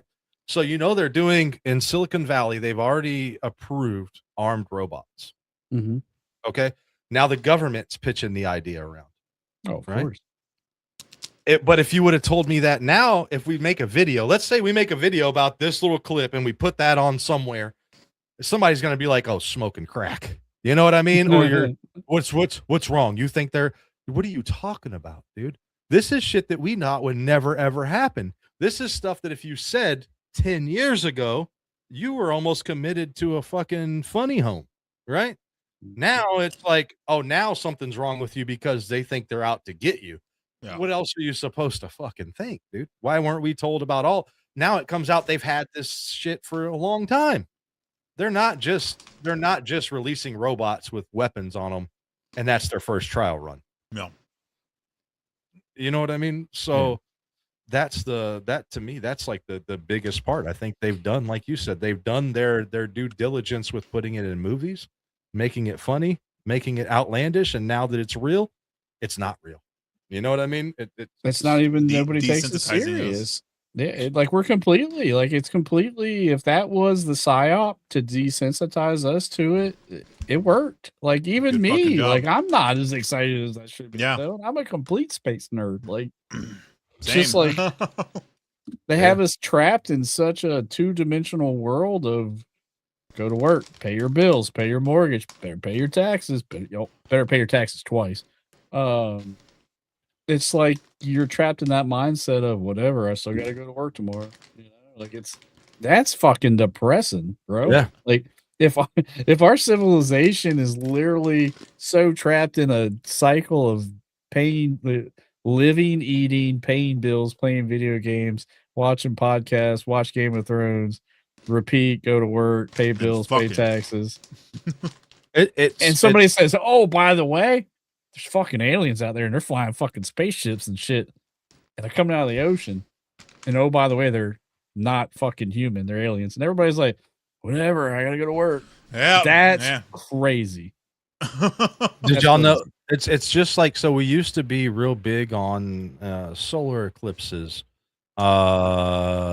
nebula, stuff that we could see. It was big news, right? Did y'all see, this month we had a blue nebula? Did y'all see that? Did y'all know that? No, too busy. So like our phones. Yeah, so there's I'll show you real quick. This was actually what happened. I think a lot of that contributed to the light pollution. We don't get to see what nobody the natural looks in the sky. Not many people look in the sky anymore. Yeah, well, that too. But we don't get to see what the natural. You take all the light pollution away, we see the whole fucking space. We see stars, thousands and billions of fucking stars to our naked eye. It's kind of small there, but that's what I can't pull it up. But you could see that in the clear sky. I went and looked at it. Yeah. But it was all over, kind of like not on main news, right? So before it would be, we're gonna have a solar eclipse, this, that, and everybody would be outside, right? You know what I mean? Schools would be building the little fucking tubes out of the toilet paper rolls so you could look there was hype. And now it's just, but even for that, it's kind of like what no one, I hate to say it, but it comes down to just like the Don't Look Up movie, and oh, and come on, why can't I think of Don't Look Up was the predecessor to what's the one with Terry Crews where he was the president, and Idiocracy. Oh yeah. Idiocracy. So Don't Look Up was the predecessor. It came after with Leonardo DiCaprio, but I think that's what it's kind of being programmed to do. I mean, what would we know? It's like that show I was talking about last week about, with the virus, with that, we got the message sent down. It's on Apple TV. I can't even think of the name of it, But like, what would a true alien invasion look like? We don't even know. You know what I mean? And we're not gonna look. Like, why would they want us to panic? Because it stops what it stops the natural, when that's not natural, but the way that the world works. Because What would if it you don't take for you if you guys don't to go to take work, it seriously? Huh? What would it take for you guys to take it? Like, what at what point would this alien disclosure business actually strike a chord? Like, what would it take? If they showed us That's for proof. anybody in chat too. Like, Yeah. what? Like, If they is it showed the us proof. fucking UFO showing up on Fox 5, Channel 5 News, and fucking parking on the damn Capitol White House lawn? How do you know that's not AI? I'm talking about they fucking they're program. okay. They say they're gonna show fucking Area 51 and all those fucking. They're taking a camera down there and fucking walking it through the fucking hangars, showing all the fucking technology they have and what they're fucking working on and everything. But how do you know that's not AI these days, man? That's I think that they've waited to the right point. They've got us to where I think it's all interesting, because a lot of the shit that we're talking about right now, like Iron could tell you, like in Y files, and and we've all seen all this shit for how long? I also think part of the problem is the government says, hey, this is this, and a lot of people don't fucking trust the government, so they don't give a fuck of what the government's saying. They could say, hey, aliens are real, but like, well, it's the fucking government saying it, so I don't give a fuck what The they're saying. distrust for the government's at all-time high, which Yeah. I'm actually happy about. That's the way it should be. I just wish people would not trust mainstream media just as much. There's so many people, young and old, that still tune in to Fox. They still tune in to CNN or ABC News or NBC News. They haven't figured out that they're still drinking the Kool-Aid. Yeah. All of them, every bit of them. Doesn't matter what side. It's all bullshit. Stop getting your news from there. The world would be a better place. Oh yeah, 100%. Legitimately, if all them fucking bullshit news stations literally just bit the dust tomorrow. Like if people just stop watching them. Yeah. Wow. Yeah. Take all that bullshit away. Take all the fucking drama series away. And all That's that gonna be my clip. Hey, fuck you, Fox. Fuck you, CNN. there you go. Fuck you, ABC. Fuck you, NBC. Yeah. You're fucking poison to the world. Literally. 100%. Yeah. Yeah, I don't. It's hard to even. I mean, like, the most outlandish. You know how I feel about CERN, you know, and a lot of those things, man. But like, you can't. Even what your own eyes see these days, man. I don't know if I really believe even what my eyes see. You know, like I can't. Some things I just can't believe. Like we could pull up pictures that they've released as, you know, stuff from the government, and you're still like, No, I wouldn't believe it. No, I don't know about this. You can send me a picture that you said you took, and I might be like, "Oh, fuck you." Yeah, Yeah, dude. I'm just. That's what I mean. Like in the real life interaction part of it, you know, like it's. I don't know. That's why I said, bless you. That's why I said I think they've done such a good job of making it to where we're desensitized, man. We're desensitized to a lot of things. Desensitized to war, for sure. You know, I mean, we're desensitized to everything that has gone on. And that's the thing. You're still considered crazy if you say it's all been a setup. But it's all been a setup, dude. Every last bit of everything, I believe, and I think that's why the government's not trusted. It's the lowest, right? You know, and everything else, because it's 100% setup, dude. It's been put there. It's, you know, the propaganda is not just from the Germans and just from Russians and from outside governments. You know, right? We have the same issues, man. Here, you know. So, but anyway. I don't know what it would take, man. I'm not sure that the world is a worse place than it was 30 years ago, because part of me thinks that we were just in a blissful ignorance because information didn't travel lightning fast via the internet, via cell phone, via Facebook, via TikTok. You know, it wasn't, you only got your news from the newspaper, your next door neighbor, church, you know, or maybe the local news or whatever. And so you were just in a blissful ignorance. Meanwhile, there still was tons of bad shit going on. You just didn't have the literally the Library of Alexandria in your pocket every day, you know? Yeah. But if going back to the alien, what would it take for you to be like for the alien ship? Like, what?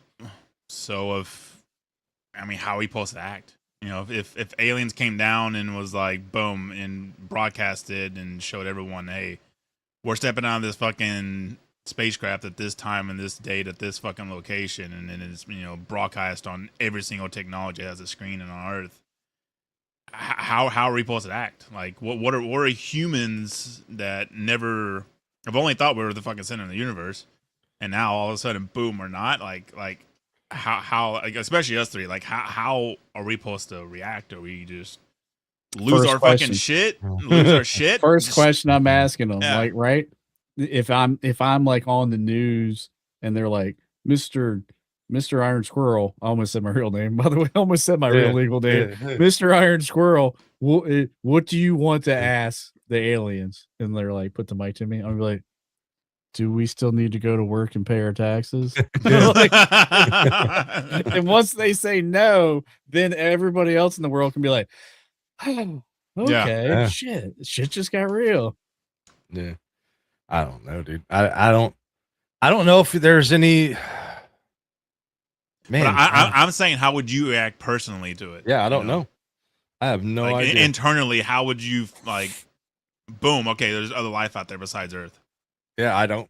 Would you? I already know there is. Yeah, I was gonna say in my. But I have it in front of you. It's like boom. I can reach out and fucking touch it. It's like, oh, it's right there. Like, would you like lose your shit, or would you just be like? I already think we have, man. I mean, we're here.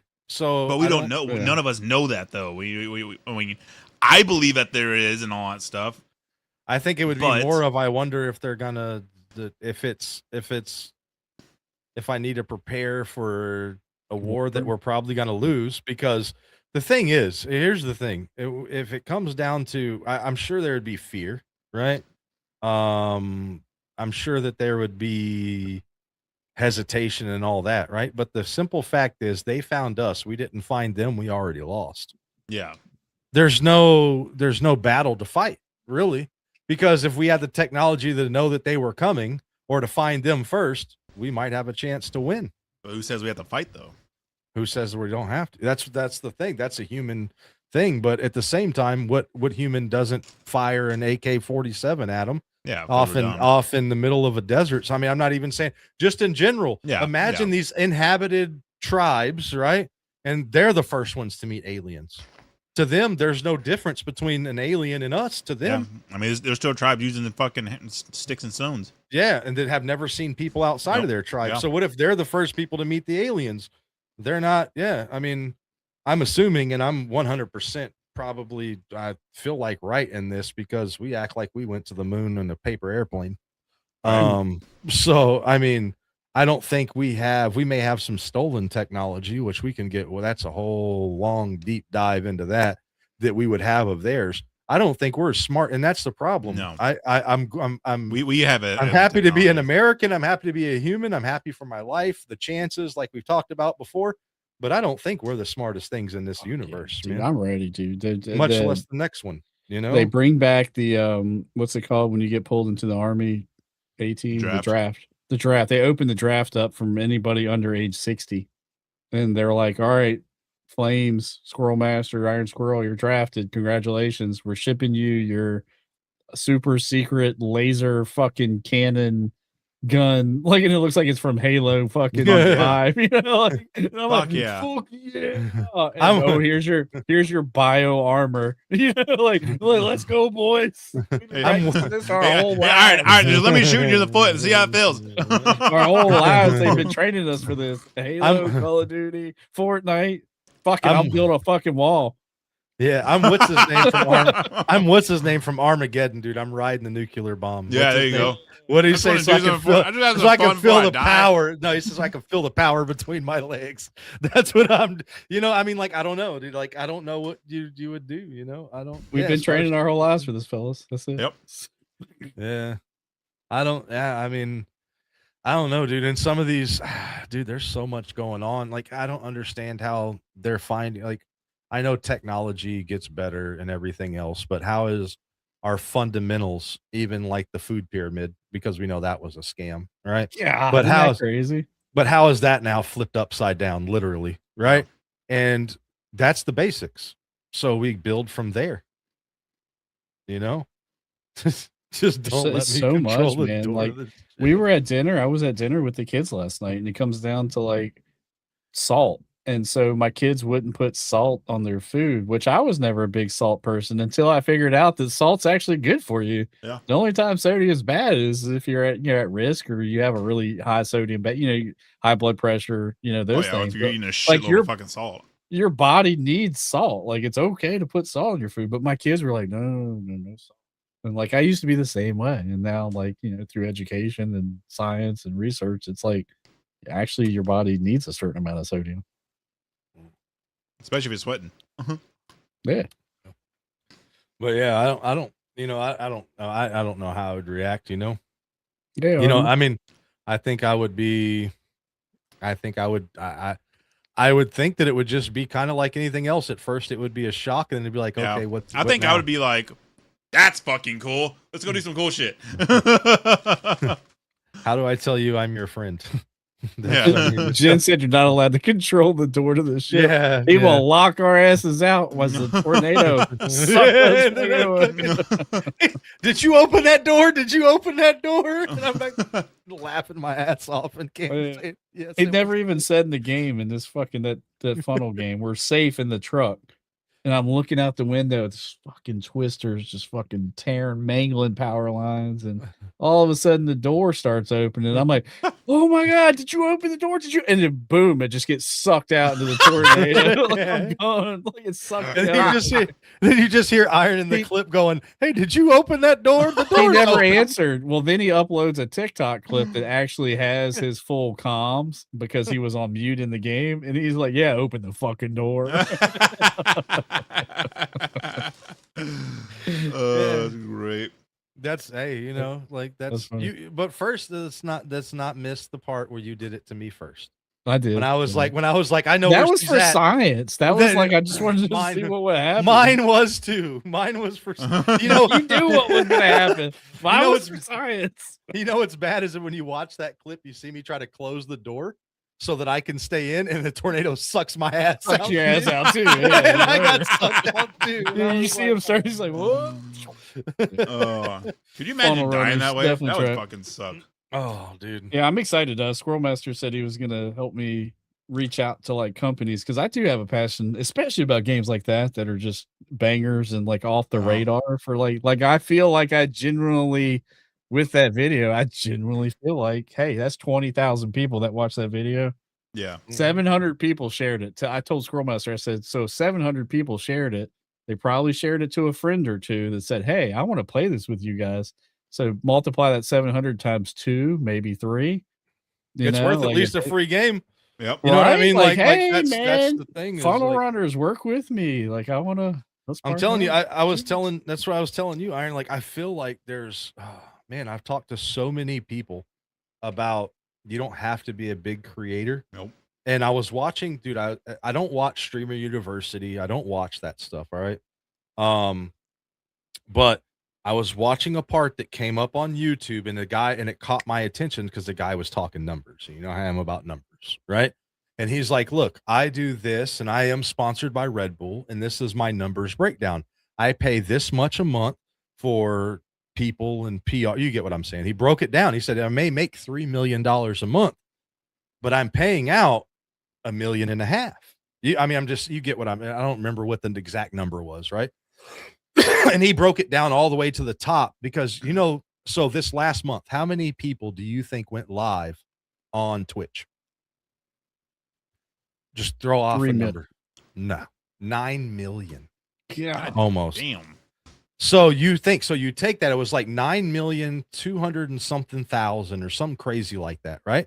So these people were the top 10% of that, right? They were making $3,000 a month. which is not, we say that's not bad money, but you think about everything they put into it, right? And he was like, what's missing from all of these people? None of them had brand deals. None of them were getting endorsements. And he had the same sentiment that I've been telling people for a while. You know what I mean? Yeah. Why not? Why not? Why not? Because that's the easiest thing that you can do. These people need that. They need it. They need it with video games. They need it with products like Lucid, for example. Like we were talking about Amazon before, and you brought up Lucid about the videos he's putting up, and I was saying it is free money, but it's money that's already out there for people. These companies have allocated so much money every quarter for that type of advertisement. Yep. And if they don't use it, it just sits there. So they have it there. You just have to ask, right? That's all you have to do for a lot of this stuff. And I think that's like one of the biggest things. Somebody said hi. Sorry. Yeah, when I was doing YouTube hot and heavy, Let's go. I had 4 main sponsors and all that stuff. One was an energy drink, one was a fitness supplement and all that stuff. One was Epidemic Sounds and shit. So if I want anything from them, or if I wanted a collab, and all I do is fucking ask, or you're like, hey, send me a case of knowing how to ask. Yeah. Send me a but case of not fucking getting energy some drinks and shit. There's there's a lot of bullshit scams out there too. Like when I say scam, you'll get a little something out of it, but it's more of a pyramid scheme. Like I'm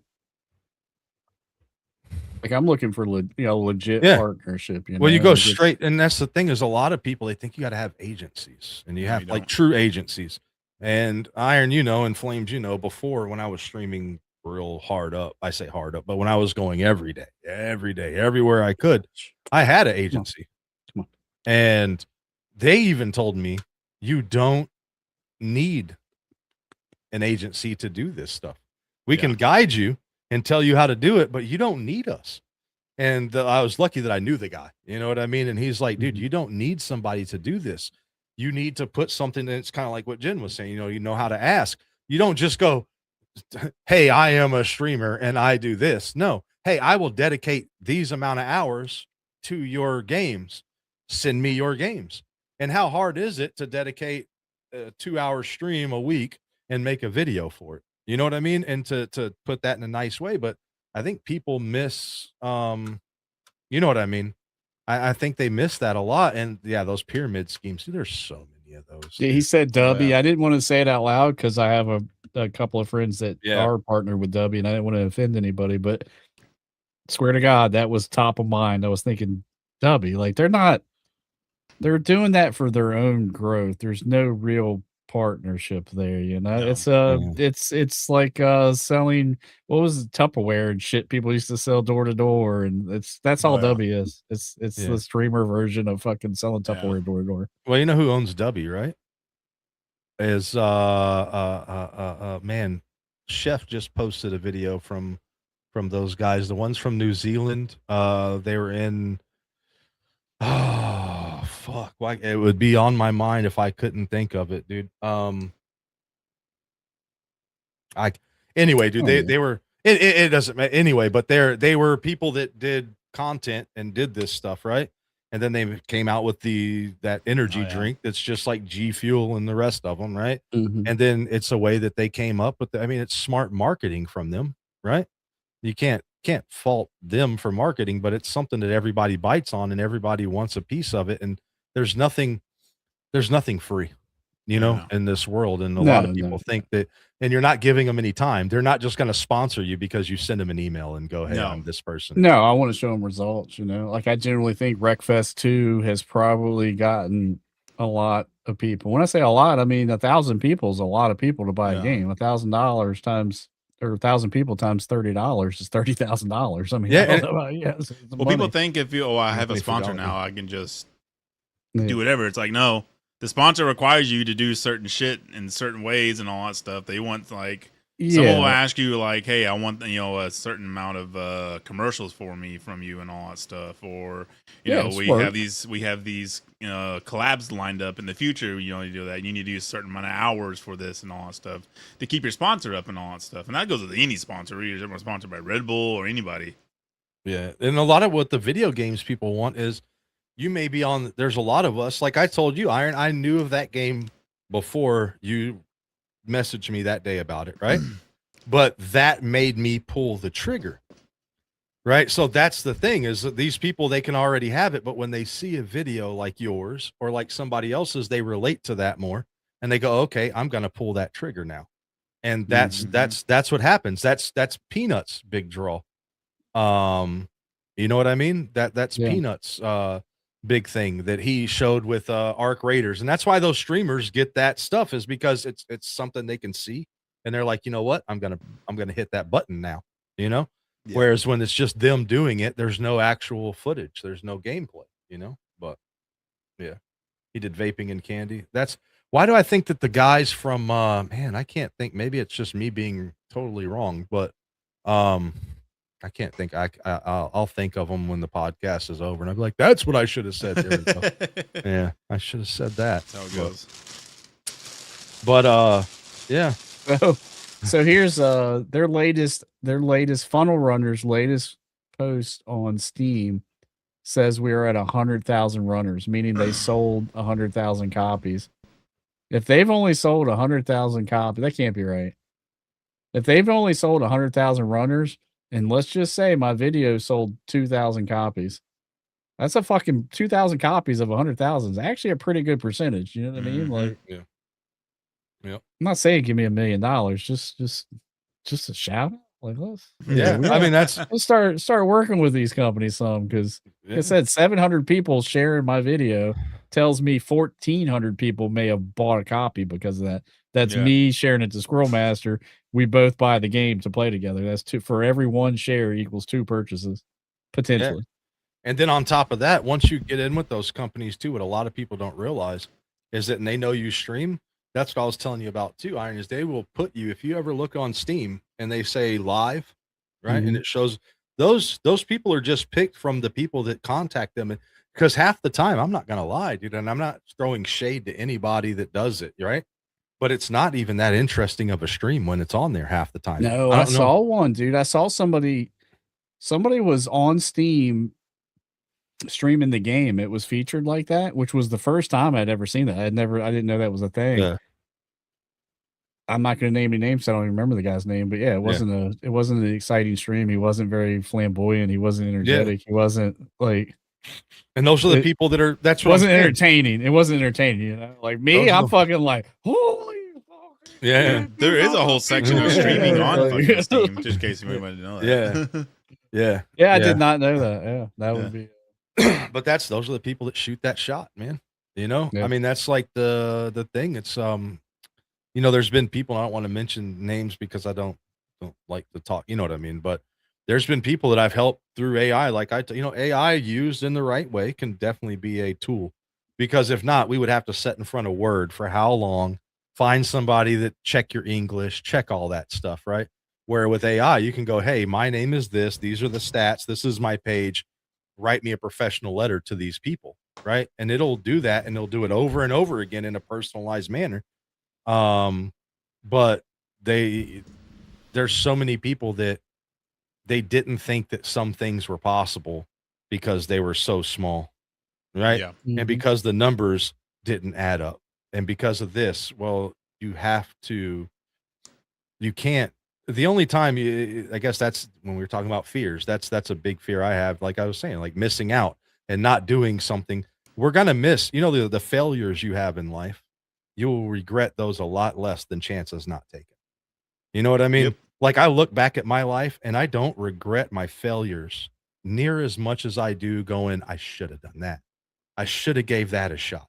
I should have done that. You get what I'm saying? And so that's just what it adds up to. And we let that fear run us a lot of times, because not just you, not me, not Flames, but everybody, because we don't think that, who am I? You get what I'm saying? Well, you're you still. What do you mean?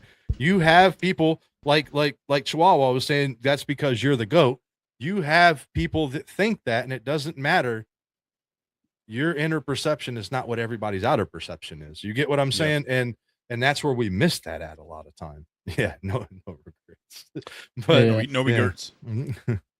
But yeah, that's the thing that that I say to a lot of people, you know, like, and I'm giving advice that I don't follow myself all the time, you know what I mean? But it's the truth. I mean, like, that's what I miss, you know. It's I should have. What if I would have talked to this person instead of just passing by him? You know, like when I met Ice Cube, you know, like nothing really cool happened, but like I got to say hi, and it wasn't like I was starstruck. Hey, take a picture with me. I shook his hand, said hello. I was a little drunk and just kept walking, you know. But what if now I didn't do that? I said, well, what if I would have just shook his hand? You know what I mean? Like, Mhm. what if I would have done even the small things? We let ourselves push ourselves far enough away from that we don't try the stuff. And streaming's one of them. You know what I mean? We can go through life in general. Dude, Um, I don't have a lot of regrets, and like that makes me wonder if that's because I haven't taken a lot of risk. You know, like there's literally not many moments in life where I'm like, man, I really wish I'd. I got lots of them. I don't have a lot at all. I my regrets, like I say that from a personal thing, right? Is and when I say that it's not the failures, it's not the chances that I took. There's so many more chances that I wanted to take, but I talked myself out of them. Mhm. Those are the things that I look back on and go, what if I would have just gave that a chance? You Well, know? that's what I mean. I've been at the same job for 26 years. You know what I mean? Like, where, how many different directions could I have went? I look Yeah. at like my siblings now, and they switch jobs like all the time. You know, and I tell, I literally made a joke. I texted Squirrel Master something a couple weeks ago, and I was like, I'm literally the oldest sibling. I'm the poorest. Like my younger siblings are making. I'm so proud of them. They're doing fucking great because we all came from literally a trailer with nothing, you know, like we're all doing good in my opinion, but they're killing it. And like I look at the difference and I don't know if it's like a loyalty thing, but like I just literally got a job and stuck with it and worked my way up and I've been there for 26 years, you know, like versus them, they'll hop around and do That's the way different I am. things and That's the way I I am. haven't taken any there's been no risk, you know. I've Yeah. just kind of held the straight and narrow path. But Yeah. And you pretty much had one job your whole I've worked for the same company since career, I pretty was I've worked for the same company as much. my first job. Yeah. see, and My first that's job is still the same company I work at now. Okay. see, and that's one of the things I look back on, and that's I guess that's a difference, right? Is that's that thing is I go, well, what if I would have stayed where I was Hmm. and didn't? And that's the thing, right? You know, it's a chance that I took it to do because sometimes it's easier, you know, Yeah. it's easier. The money look better or whatever else it may be. And I say, you know what? I'm going to change this job. I'm going to change this about what I'm doing. I'm going to change that. What if I would have stuck with and did what Iron did? You get what I'm saying? Or did what other people did? What if I would have stayed with that? Yeah. What if I would have done this? And I think those, like I said, those are the things you look back on as what I didn't do, and not so much of what I Well, you got to did put in do. You you know, have to put it in factors of too. Do you enjoy what you do at that time? Yeah. Because Yeah. if you don't, I wouldn't trade it now for the world Yeah. with the experiences that I've had. You know yeah, what I saying mean? that's Yeah. Because the we're reason all I do it. different. That's what Yeah. makes it a beautiful world that we live in. Like, is I that have no regrets of changing the jobs that I've had in my It's all past different. because it's allowed I me don't to hate my have. job. I don't say I love it though. Like people Yeah. say do something you love and it's never worked. I Yeah. don't know that I fucking I'm not even sure. I don't even know if streaming was my job that I would say I loved it. Yeah. You know what I mean? Like I think I love sleeping. Like is that a job? Yeah, well, it's the same Maybe thing. podcasting. I really do enjoy talking. Like Yes. especially with friends, you know. When people are This like, I well, do you love. work I from do love this time. when they're like, when you work from home and you do this and you do that, man, that's got to be awesome to be. No, it's not always. It's not the same. Like it's. I've mentioned this. I'm pretty sure to Flames. I know I have to Iron over. I don't know how many times. Sometimes I think about just fucking. I just want to go work for somebody else. You know what I mean, and not have to think 24/7 of what's going on and this and that and where. You know, like there's all sides to everything, and that's what makes it to me Mhm. that I guess that's the mind change that Yeah. that we talk about having is that I used to go, oh, and Art was talking about I don't know if it was jealousy, comparison, or however he put it. I didn't scroll up to look, but it's not so much of a comparison anymore as it is a hey, tell me about it. I just want Yeah. to know how your life went, so I know how it's a difference in experience, you know, and I want to know that because that's the beautiful part. That's the beautiful part about us is we have that free will to do, and we've all been through different things to end up still where we're at today. Yeah. Because I guarantee the person I am today, if people would have known me in my 20s, everybody would have hated me. Most of the people hated me when they fucking knew me. You know what I mean? Like, but I don't have to. The nice thing is that we're here now, you know, and we can all share our experiences and our road to get from there. But I don't know. Probably not a people, a lot of fucking what? Probably not a lot of people know this about me, but I did content creation for close to almost a year full time. Full time? Yeah. Nothing else. No other job supporting it, just content creation. And bro, you know, for the first 6 months, awesome, you know, fucking badass, you know, like, I fucking did it, you know. After a little bit, you're just fucking you're always here. You're not doing anything else. You're fucking emails, phone calls, making content, fucking networking, fucking reaching out to companies and fucking shit, dude. There'd be months I wouldn't leave the fucking house. I wouldn't fucking shower, fucking barely eat and all that shit. And I'm like, do I really fucking want this? I had to step back and look at it like, dude, do I really fucking want to fucking torture myself and punish myself just to build this shit and all that stuff? And ultimately, I was like, no, I don't. Did you gain weight? Huh? Oh yeah. I was fucking eating fucking junk food, fucking slamming energy drinks and all that shit, vaping my fucking ass off. I was in the worst fucking shape ever, but I had the most fucking money. It was fucking stupid. But I was also shelling out a fucking bunch of money because I had fucking, you know, several fucking editing fucking programs and all that shit, paying for fucking sponsors and shit that I was doing with, and fucking making, this is before AI was going on, so I was fucking spending money to fucking make logos and all that shit, and then fucking merch and everything. There's definitely a balance. Yeah. I mean, but I've heard Ange talk about it before, because she calls it retired. She retired from her job, you know, when she's full-time content creation, and she talks about the struggle of balancing stream time, right? So like for a lot of content creators, it's not about streaming 8 hours a day. It's about streaming 4 hours a day, and the other 4 hours is all the other things you said: content creation, videos, you know, networking, companies. And there's times when you and, get caught up in your stream and you're, you know, let's say 8 hours in stream, and you're like, fucking because tired. we're gamers. Maybe and then you just wake up wanna the next game, morning, you're just like, you're even more tired because you didn't get enough sleep in you, and you're like, I don't want to upload anything, but you know you have to fucking upload. So then your sleep schedule's all fucked. It's just it's fucking horrible. It's a horrible fucking job to have. So next thing you know, your stream room becomes a prison. Yeah. Go to any content creator and ask them about when they first started off. They'll say it's miserable. Yeah, I think some of the people, I think there's those personalities that it fits in well with. 100%. Yourself grounded though. You know, I think that's, and some people are way better at that than others.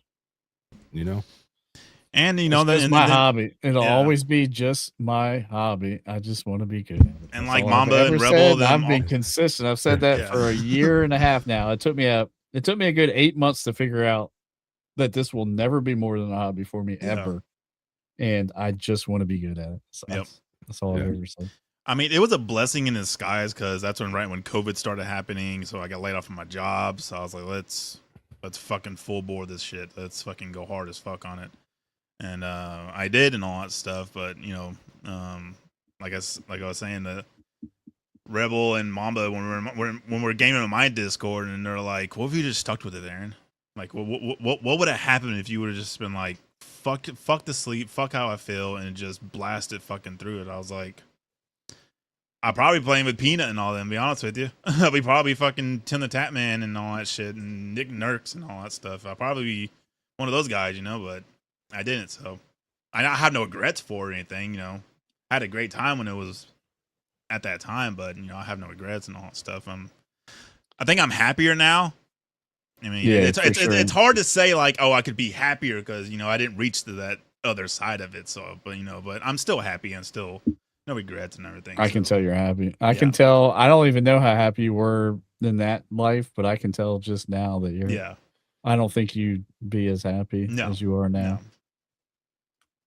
I think if you kind of read between the lines and you watch people, like you look at the ninjas and the people that have been doing it year after year, like you really have to question the longevity, how you stay relevant.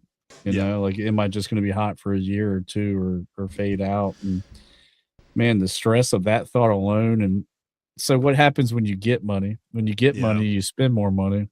And that's before I had my son too. It's like, so what happens then, years later, I'm, successful in that shit. I'm blow up, I'm fucking famous, whatever, and I have my son, but I'm so already established in this shit. And I have 18 companies that I'm running that I have no time from him, cause I'm so busy, managing this, managing that and all that stuff. So I think it was a blessing in disguise, really. Yeah. No. Yeah, well, I know we just hit 2 hours, and I know Iron has a meeting in the morning, and I can still go for another 2 hours. Same. All right, perfect. All right, let's go then. I got another question then. Let's That'll go. go Right, for 2 keep going. I'll tell. Don't tell me with the fucking good time. Hey, I me. intentionally I make hate- it sure. I hate being that person, but you know me, I always let them know when the 2 hour mark is. Yeah, because, yeah. No, you I know, we gotta appreciate it. start I'm good going, right now. Yeah. But well, I just always say it, and we always end up going a little over. But that's what always happens. But I did have, so we kind of talked about all of these things. But here's a question that I had, and so a belief that you had. Yes, that my you butthole is shaved. Waxter. That's important. That's important. So okay? was it 5 years ago though? That's the question. You can think you wiped really good, but some of those Yeah. hairs could still Oh yeah, be- oh yeah. yeah. That's everybody's buttholes need to be shaved Yep. right now. I'll be right back. You don't have to do it right now, but like later. No, go fuck that. Go do that right now. I come come back back- with this clean butthole. I come Show back, us. I come back and I'm like, I can't sit down, guys. I got razor burn. I use alcohol on it. I splashed some alcohol on that shit. Wait, you'll nair it? You gotta nair it. You got in there. There you go. Yeah, they go get up a TikTok. They have that fucking ball fucking cream. So you ever used Nair before? No. Okay, so I used Nair one time because sports thing, blah blah blah, right? Fucking And you derailed could this smell- whole conversation. What fucking can sport smell- was required you to nair? It didn't. Yeah, no didn't- shit. It didn't require me. See, okay. So my brother knows too. So like, it didn't matter. Like I didn't want hair on my arms and my legs when I played football because it looked cooler. And when you were full tan, dude, you got to look cool. Okay. And it smells like burnt hair. Okay. So it smells literally like, you ever burnt your hair? Yeah. So that's what Nair smells like when it's on. Okay. All right. Ew. So I couldn't imagine the smell that would come from nairing your butthole. Mm. And the burn, because you don't want it to seep inside. I'm just saying, you don't. I'm not the hairless football thing. I'm not putting two and two. By I wasn't football, hairless. were you a ballerina? No, dude. No, dude, we had to look good, bro. We were big, I know what squirrel means. but like, yeah, I was a swimmer. The swimmer. Yeah, see, if you said swimmer, yeah, I could see that. But Like, aerodynamics that's- and shit. But, you know? but that's a lie. But yeah, you're supposed to wash it up. I get that part, but it still stinks when it's going. I could not imagine. Like, what if you got like some dingleberries and you put that Nair on there, dude? It smells like burnt God, dingleberry. hemorrhoid. It just smells like, oh God, dude. God dang. Ha ha. You're like, that would You be- ain't never felt, son. Oh my Lord, dude. You've been in back. Not only the- 150 with but your how ass do you burning. yeah, but how do you yell for help when somebody comes in there like, who the fuck is burning doo-doo in here? I'm trying to nair my butthole. Leave How do me you alone. explain that? hair. No. How do you explain that? What's going on in the first place? Well, first you'd have to Just get bring down me a from- fan and let me spread my cheese. First, I was gonna say first you'd have to get down from the sink where you were looking or the mirror. so that you you just got running the right fucking spot. running cold water on your asshole. You're just in the shower. Spread. Get the vibrating water. fucking nozzle on. Right. Oh man, that just went like yeah. That All right, what was your question? Fuck my question. So now, wow, I just done. I've got lots of questions. You want to take now. a breath? Let's take a breather for a second. My butt hurts, and I haven't even done it. Oh shit! Oh, dude, it's like I watched that movie Sit together. different. Have you seen that movie Together? Human Centipede. Don't watch it. Don't No, watch it I'm if not you haven't seen it. Anyway, Mm-mm. it's about an alien thing that comes and puts like men and women's body parts together, and they're like getting it on in the bathroom stall, and his dick gets stuck in there, and she has to like break it off to get on. Yeah, that hurt bad. Yeah, see, even saying like in the movie, I was like, that's it for me. Close that down. Anyway, I don't know what that had to do with Nair or anything else, but what's what's go straight into the question. It's a deep question too. Go straight. I'm from hitting the kid reset button. But what's a belief that you held strongly 5 years ago about like the gaming industry, streaming, that you've totally flipped on, and what changed your mind on it? Good Lord. Wait, say it again. That's So- a hard one. So what's something you thought 5 years ago, like about streaming of the gaming industry, that now your mind has flipped to the other side of, and what changed your mind on it? I got it. No one cares about how good you are at a fucking game. They watch you for being the genuine person that you are. You still got to be entertaining. You still got to do certain things, right? But it doesn't matter how good you are at the game. And if you told me 5 years ago that, I'd have been like, no, you need to be the best. You need to be GOAT, no scope 360, cranking 90s, doing all the things. You know what I mean? That would be the thing. Mine was not letting doing what I want for my content, and not letting the audience or what's trending dictate of what I want to do.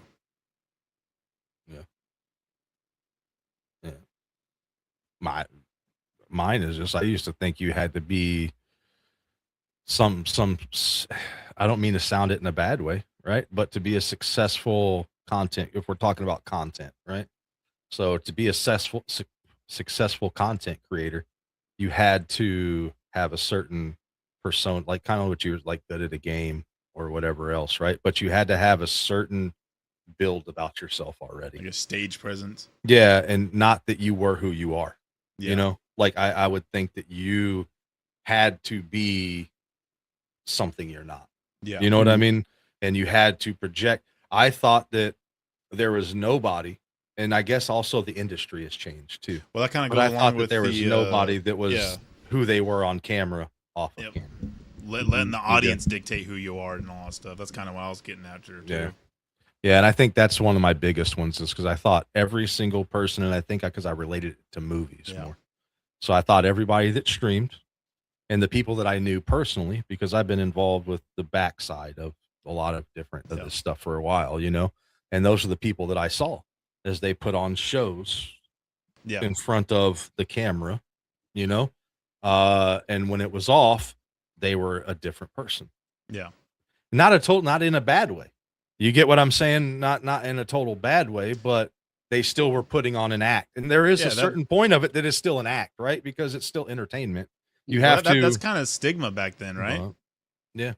But Well, I it was- don't think, but even 5 years ago, that wasn't really I mean, if I go 5 years ago, TikTok was going 5 years ago, right? We've been there for 3 years. Yeah.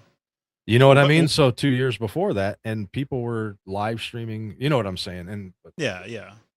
Well, back when like we started, at least when I started, like in 2000, or even starting YouTube, it was like 2016, and people were streaming all that stuff. The people that were streaming back then were like, their production was like up here, and their fucking personalities and their stuff they were doing on streams was like, how the fuck they even doing this shit, you know? So it was like a pedestal for everyone that's like, oh, if you want to stream, you have to do this fucking badass shit that all they're doing. And then no one, we're like, we can't fucking do that, you know? And when people would, see you streaming and like, oh, you're just fucking sitting there playing a fucking video game. What the fuck are you, you know? Yeah.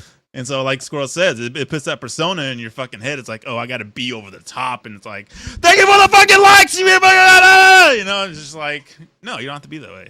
Yeah. I mean, you could be yourself, and Yeah. that's, to me, I think that's the part that even then, if you really look at it, the people that were successful and that are, they still do well, Oh, yeah. but that do put on a show. But the people that stick around, I think, with the longevity of it and everything else are the ones who are them, and they do put some entertainment part to it. Like Mhm. Queso is that kid is a perfect example of it. He is, he's a little over the top when he's playing, right? And a little It's eccentric, hilarious. Yeah, it's right? hilarious. But you can tell that he's not any different.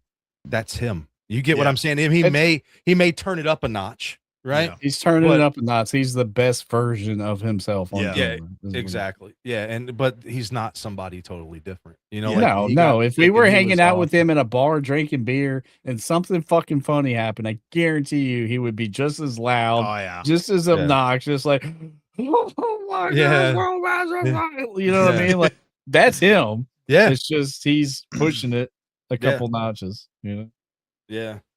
Yeah, I think he is. I just brought him up as and that's why people like yeah. him. He's Yeah. literally he's being authentic. He's relatable.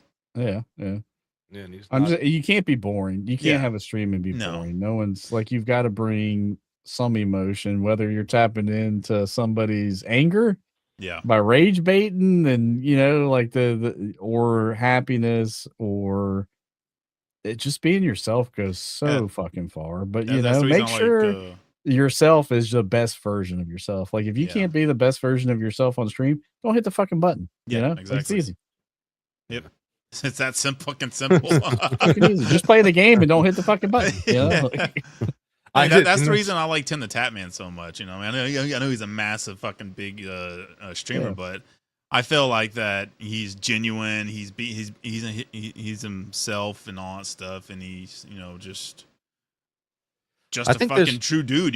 Just fucking plays Yeah. video games that has a fucking massive audience. He's just like, and he says it. He said it a ton. He always says it. He's like, I'm just a fucking dude, man. I got fucking lucky on the fucking Twitch.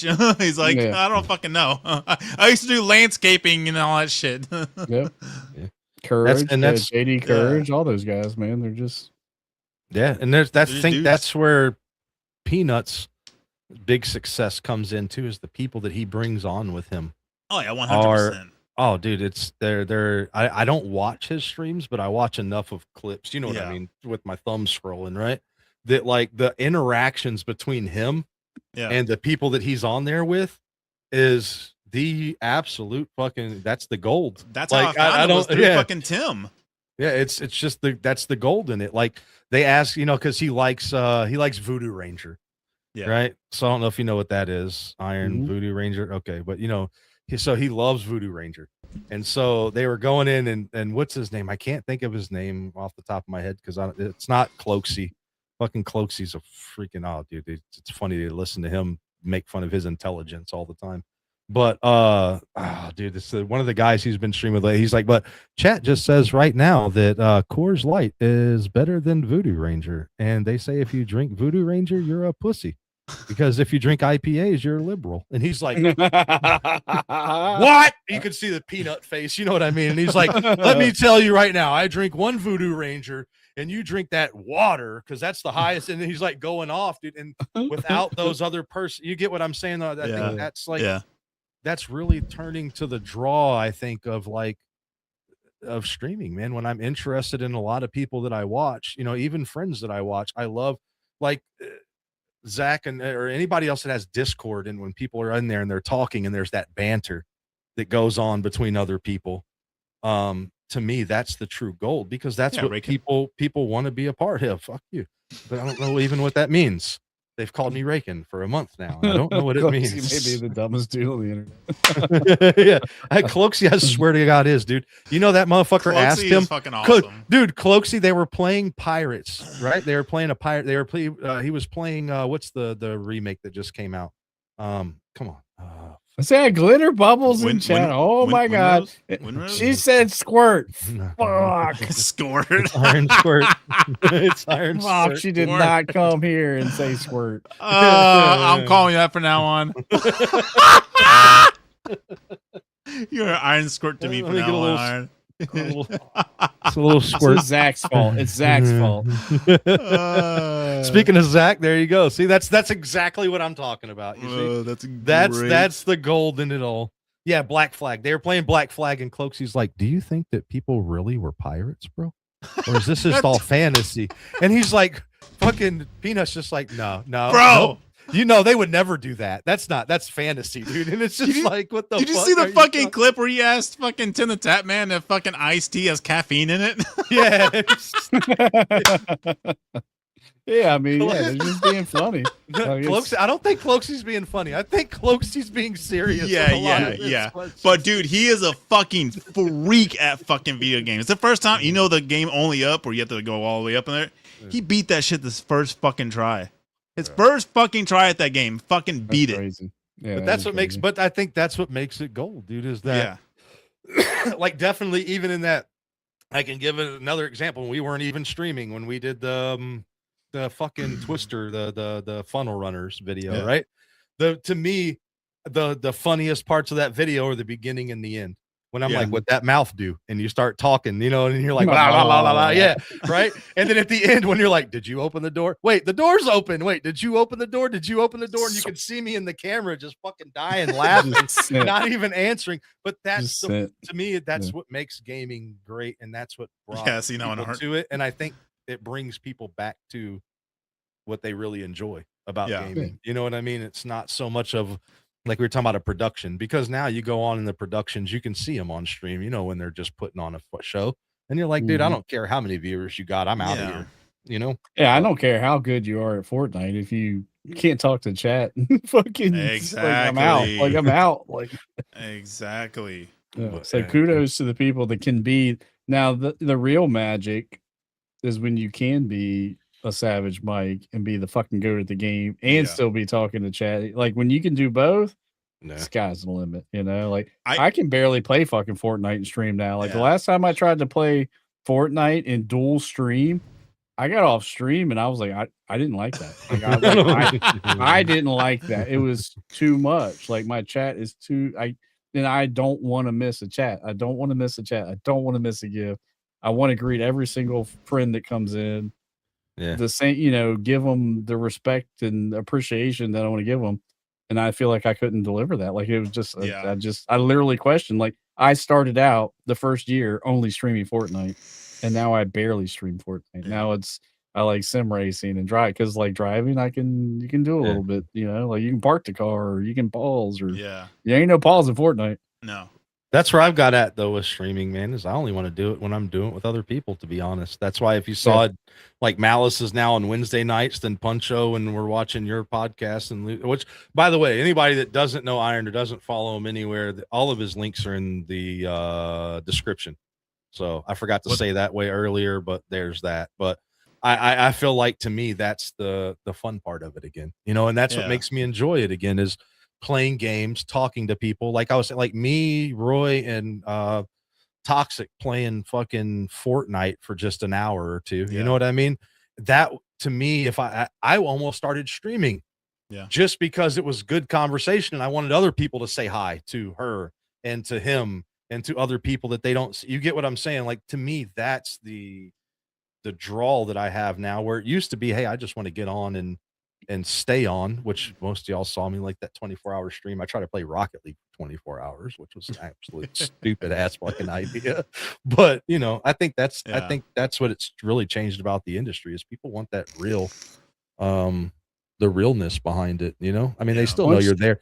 You're there to entertain, but you know, once you have the confidence to be yourself, like, And that's one thing I've been kicking around, is like, do I want to start streaming to do? Because I kind of like have a niche for it now and again. But I was like, if I do stream, like, I want to stream with y'all and like have my friends around all the time, and they're streaming too and everything. And I don't just want to get on stream and just play a game by myself and have it on. I was like, I want to enjoy it with my friends too and have fun and all that stuff. And I think I would enjoy it way more doing it that way and not get burnt out on it. It's better when you have people are horrible at games. I don't care what anybody. Oh, says. yeah. Yeah, Jen I said would I'm horrible probably at games. stream That's more. that's the I would funnest probably part. stream more if I had a set, like if Monday was Squirrel Master night, and Yeah. it was we're gonna game. Like I would make sure I streamed every Monday versus now I Yeah. barely ever stream on Monday. You know what I mean? Yeah, This is I an think example. that's I can totally see that. I think that's what got behind because we have community night, which Yeah. Paul's in UK, and that's hard for me. I don't like it at 6:00. I bitch every Friday. 6:00 on a Friday afternoon is such a bad time, but it's almost midnight for him in the UK. Yeah. Like, so man up and do it, and we still always have fun. You know what I mean? Yeah. But to me, that's the thing, and nobody's personality. Malice has her own personality. Flames has his. Iron has his. Lucid has his. Jin has hers. Art has his. Cody, you know what I mean? Zach has theirs. And the most beautiful thing is when you see those personalities all interact to me, in the way that it does, and it's not toxic. You're Yeah. gonna have your points where you're like, shut up, it's your fault, but that's part of the game, but when it's not that toxic mentality of it, and it's just the true fun of it, to me, when I think about it, and I stopped streaming and we stopped doing all the different things, man, and now even making clips, Jen, we were playing that one clip I have up of Arc Raiders, the last one, the only one that I have up lately, when somebody killed her, and then I was like throwing the grenades on them, talking shit. I was just recording. I wasn't even live. That's the beautiful thing about OBS. You can all get together, record Discord. Everybody had just be recording, and you don't have to do it's not about, to me, it's not about the in the TikTok terms, it's not about the likes, and to Twitch terms, it's not about my concurrent viewers. It's more about the enjoyment that I'm having while I'm doing it, and that other people are having. That are involved. And to me, that's the best thing for me these days. So yeah, it's like if all three of us picked a day out of the week and was like, hey, we're gonna stream this and play video games together, I think we would have a fucking blast and all that stuff, and make some awesome fucking moments and everything. Yeah. I can't believe Glitter Bubbles came up in here and said Iron Squirt. She's pretty big on Twitch. That's she's a pretty big creator. She just rolls up in here and says Iron Squirt. And then dips out. How did this happen? How did this happen? She said Iron Squirt, laughed, and then I said I did, and then said ha ha, and then was like, that's it. And then deuces. I've done Squirt. What's funny is I read it as squirrel. Oh, she's and still then here.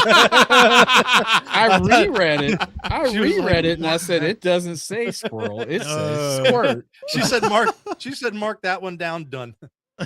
There we go. Still talk about that. We're talking about that. Hey, Glitter, you know you can clip on here, right? So what happened was Zach rated her. Great raid. She had awesome vibes.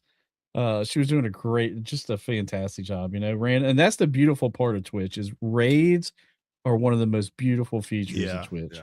Like, guys, if you're out there and you're streaming on Twitch and you're not raiding, you're missing out so big. Like, that is one of the best things you can do on Twitch is and take your time and figure out who you want to raid. Watch. That was one of the most memorable raids I've ever been a part of. But she welcomed everybody in. She's laughing. She's smiling. I hit the follow button because I'm not going to hit the auto. I'm not going to follow automatically, right? I'm going to be choiceful about who I follow. I hit the follow button and she goes, Iron Squirt, thank you for the follow. And I was like, what the fuck did she just say? And then she said it again. And then Zach's in chat laughing. He's dying. He's messaging me on Discord. He's in Discord messaging me, dude, I'm dying. I was like, bro. So what you're really saying is that picture that you just posted and said what I need to do is put a little squirt in there for you. A little iron squirt. So iron squirt. The iron squirt. If you ain't iron squirted before, you ain't doing it right.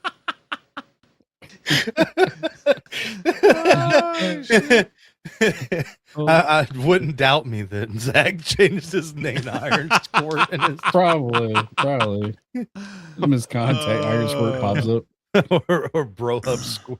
Fucking dancing in the rain is my ringtone. That's fucking hilarious. That's crazy, dude. That was good. That was a good memory for sure. That's hilarious, dude. That's it. Um, From now on, that's Man, there was one thing I wanted to talk about. It's 11:30. Well, I think we got enough time. I'm going to talk about this more on our Thursday podcast with Lucid as well.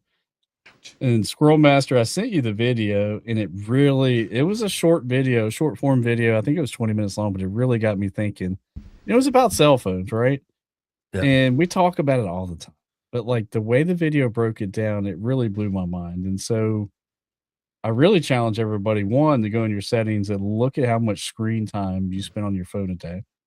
And so in this video, they explain that the average person spends now the most recent numbers 5 to 6 hours a day looking at their phone, versus a few years back that number's climbed significantly. It used to be like 3 to 4 hours. Now we're up the average person's 5 to 6 hours, meaning there's people.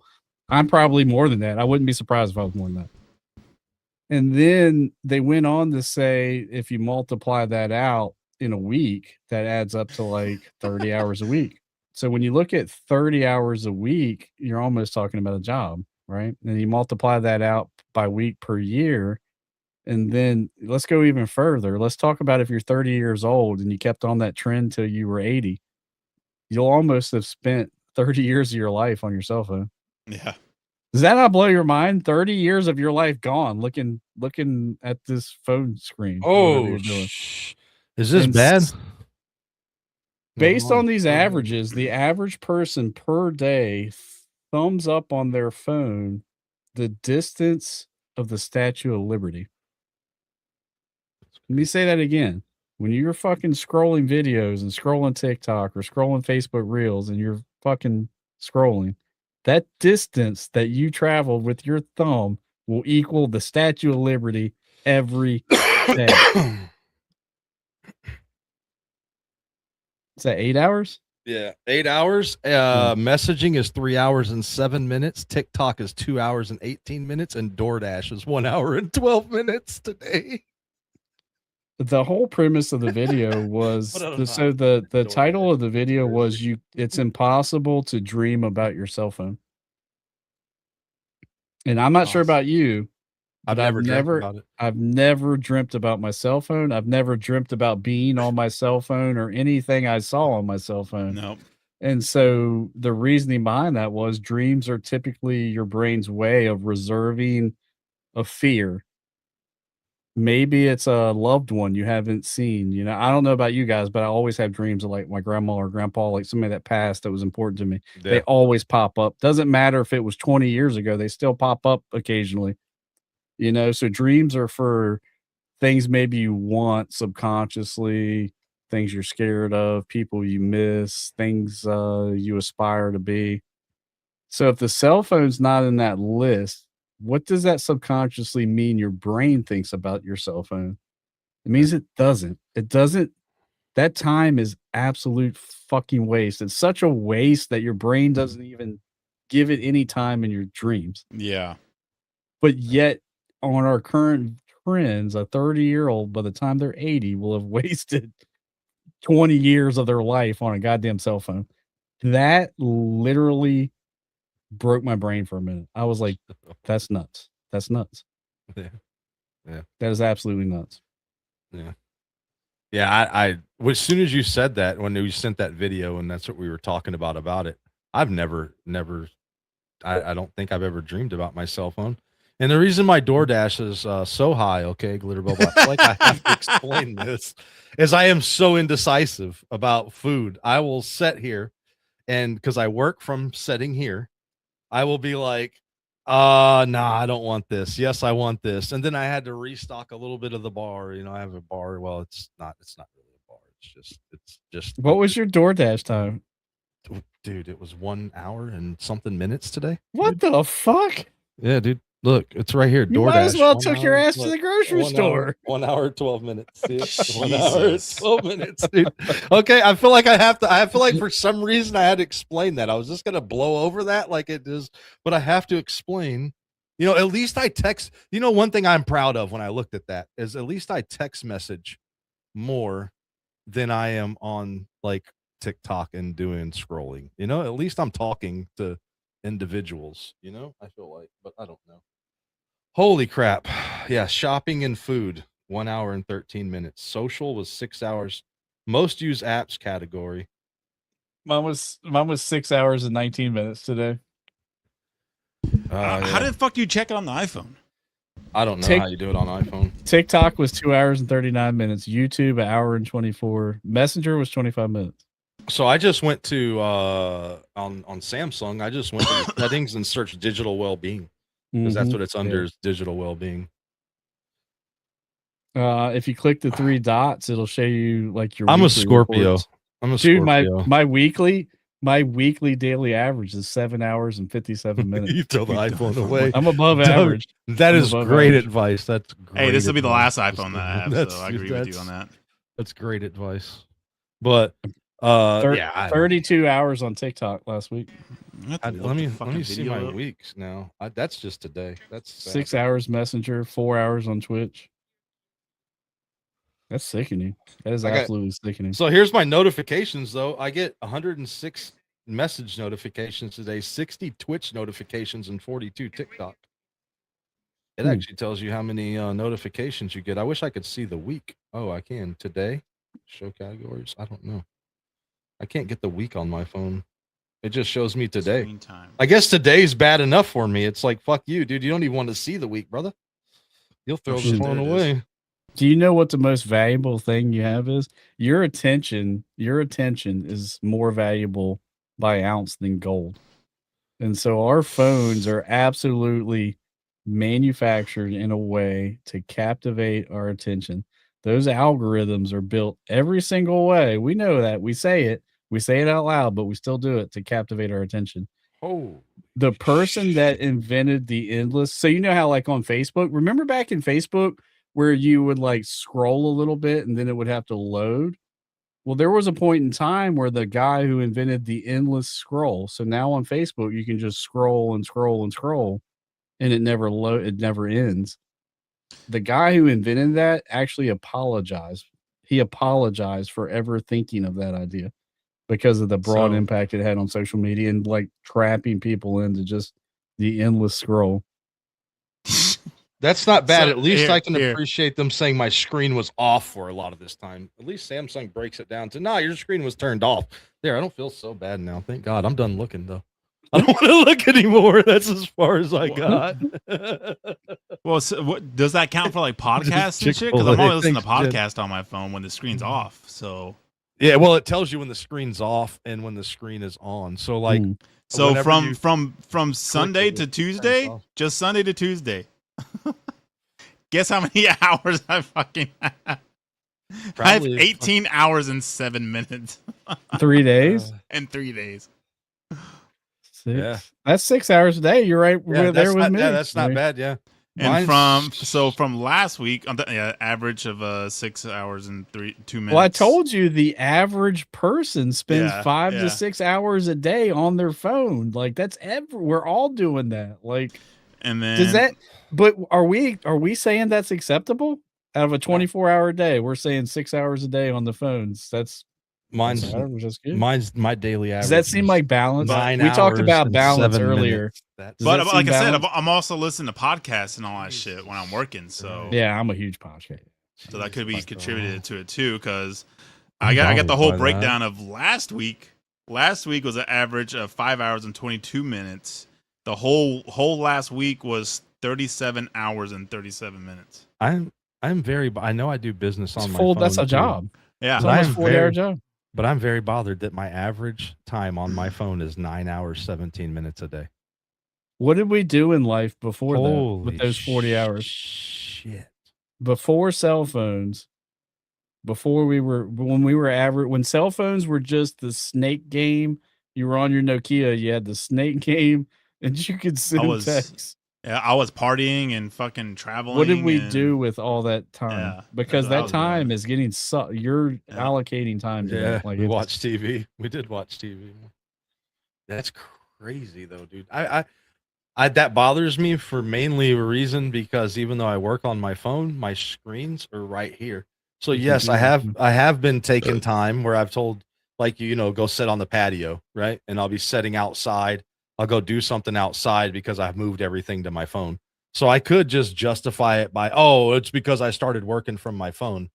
That's not fucking 9 hours a day, dude. That's not. You know what I mean? That's not. What's up? Peach That, Bum. Chat. that's not 9 hours a day. Everyone, put your hours in the chat right now of what you watched just today on your phone. I want to see that. I want to see these numbers. Art said his was 6. Art said his was 5 hours 48 minutes. This is another example of how I talked about the older I get, the more I think about balance, and the more I think about how valuable time is. And then I see or read or see an article like that, and I see I'm doing 6 or 7 hours a day on my phone, and then instantly I'm like, "There's no fucking way. That's not good. Like that's not good use of my time." The day's only 24 hours long. If I'm spending 6 hours of that, or 7 hours, or 8 hours of that, that's crazy. Like that's bad. That's what I'm saying. That's what I'm saying. Even if it's work hours, that means that, let's just say I blame work. That means, what am I going to say? I work 10 hours a day on my phone. Shut up. You know what I mean? It's not the truth. That's crazy. Yeah, so you're about average 7 minutes. Yeah, that's still bad. So, average is still fucking bad. Don't fucking break it down. That is good. The average person is 5 to 6 hours a day. Like that blows my mind that's how high the average is. And you know it's I don't know. I don't have an iPhone. So if you scroll down here, go to settings. You scroll down, you'll see screen time, the actual setting itself. And just go to apps and something. If it doesn't show anything on, if it doesn't show anything right here, just tap the apps, and it'll bring it up. Yeah, that's crazy. I mean, that's so. Like I said, if you do, like for me, I work. I have the luxury. I work from home usually 2 days a week, maybe 3 sometimes, and so I will have a stream on. Dude, that doesn't even count my iPad. Like I have my iPad here. I'm just talking bringing friends. I'll have friends. I'll watch streams while work's going on. So how much of my attention is not focused on being the best I possibly can at work during work hours? And I'm, you know what I mean? Like there's so many questions. There's so many. Yeah. And I mean, literally behind you say that behind this window is a Twitch window. Mm-hmm. You know what I mean? Like in the same sense, like even if it's not watching a friend, it's looking at something, just what's going on. Hey, let me look and see who's doing what. Like always consuming some. There's a new game. There's this, or looking at what somebody will scroll by on Twitch and be like, oh, this person has a cool layout, dude. Let me go check that out. And then there I am. You know, like that. Content is our version of the Matrix. We're being jacked into it because we're always jacked into some kind of entertainment that's a form of content. You know, that's a crazy number there, Chihuahua. I'm in no way is my 9 hours talking shit, because I'm sure on some days it's bad, but that's mine used to be. I'm telling you, mine was. I would hate to look back, Iron, like when I first met you in Flames. I would hate to see my fucking screen time numbers then, dude. Oh, I've pulled it before. I've taught. There's been days where I've hit 12 hours a day average on my phone. You know, especially back when I was doing YouTube full time. I don't want to even see it, because I'd always be in a live, dude. You know, then that was the thing is that's something else that's changed, but it's not really a bad thing. You know what I mean? But I felt like I always had to, if I was gonna do this. Because I wanted to don't be ashamed. You know, I wanted to do this and I wanted to learn about content and I wanted to better myself. I need to go and see as many people as I can, as much as I can, and learn and see and do as much as I can. Dude, I'd be scared as hell. Oh yeah, I guess all I'm saying is I'm not saying I'm not any better, just the awareness of it, and then wrapping it back around to my conversation in the beginning about getting older and evaluating how you spend your time and energy, and then you watch something like that and it just blows your mind. Now I watched that 2 weeks ago and I can tell you my screen time hasn't gotten any better since I watched it, but I can tell you there's a mind game going on up here. Like, you know, when it told me that the average person scrolls on their phone the distance of the Statue of Liberty every day, and you're doing it for free. Yeah. You're doing it for free. And again, your attention is more valuable per ounce than gold. Your attention is so valuable. Everybody's fighting for it. Everybody's trying to figure out how to get you to stay on TikTok or Twitch or Facebook or YouTube. Every company wants your eyes on that screen. Your attention is valuable. Whether it's your phone or your And monitor. so are the content creators. And you're- so is you're- everybody. Your dude. fucking thumb is the real victim. Your thumb is doing all that work for nothing every day. Clown. Dude. Well, it's like with us, we're on our phones too, and we're also on the computers. So put those two Double together. dipping. You're double Fucking dipping. Double dipping, right? Yeah. There's days I'm working on my computer. I've got Peach Bum going on my phone. I got Zach or Squirrel Master going on my iPad on Twitch. And then I got somebody up here on the tab on the third. So it might as well be monitor, fucking 24 fucking hours of just content fucking being consumed the whole fucking time. Yeah. That's and then you tie in outside of that. You put in Discord. I don't care. I mean, yes, you're talking to people, but a lot of times, dude, you're not. Like I have, you've seen I got a monitor there, a monitor here, a monitor here, a tablet here, a fucking phone in my hand here. Like it sometimes it can get. That's why, like, and y'all know some of the. I'll look like I'm in Discord and I'll be going to bed, dude. I'll just get up and walk off. Yeah, like half the time, dude. I will, because like it's gotten to that point where I have to make myself break that cycle, because I'm not going to stop. The truth is are you really going to stop doing it? But No.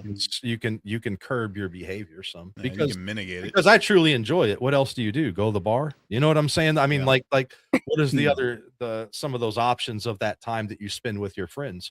I don't know it. Not everybody lives around me, and that's the time I get with them, and you have to be realistic about that part. But a lot of the times, dude, it's doom scrolling. That I think that is what gets us more than anything, is that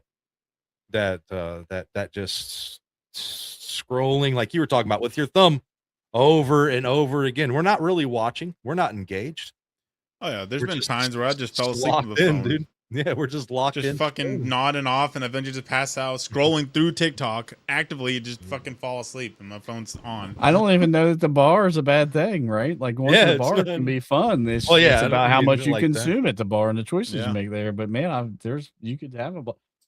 I guess it all goes back to finding the balance, like maybe putting the phone down to 2 or 3 hours and dedicating that other 3 hours to something else that makes you happy, or going to look for something that could potentially make you happy that you never done before. So Flames, obviously he walked on set, he was sweaty from riding his bike. Like that's something that makes him happy.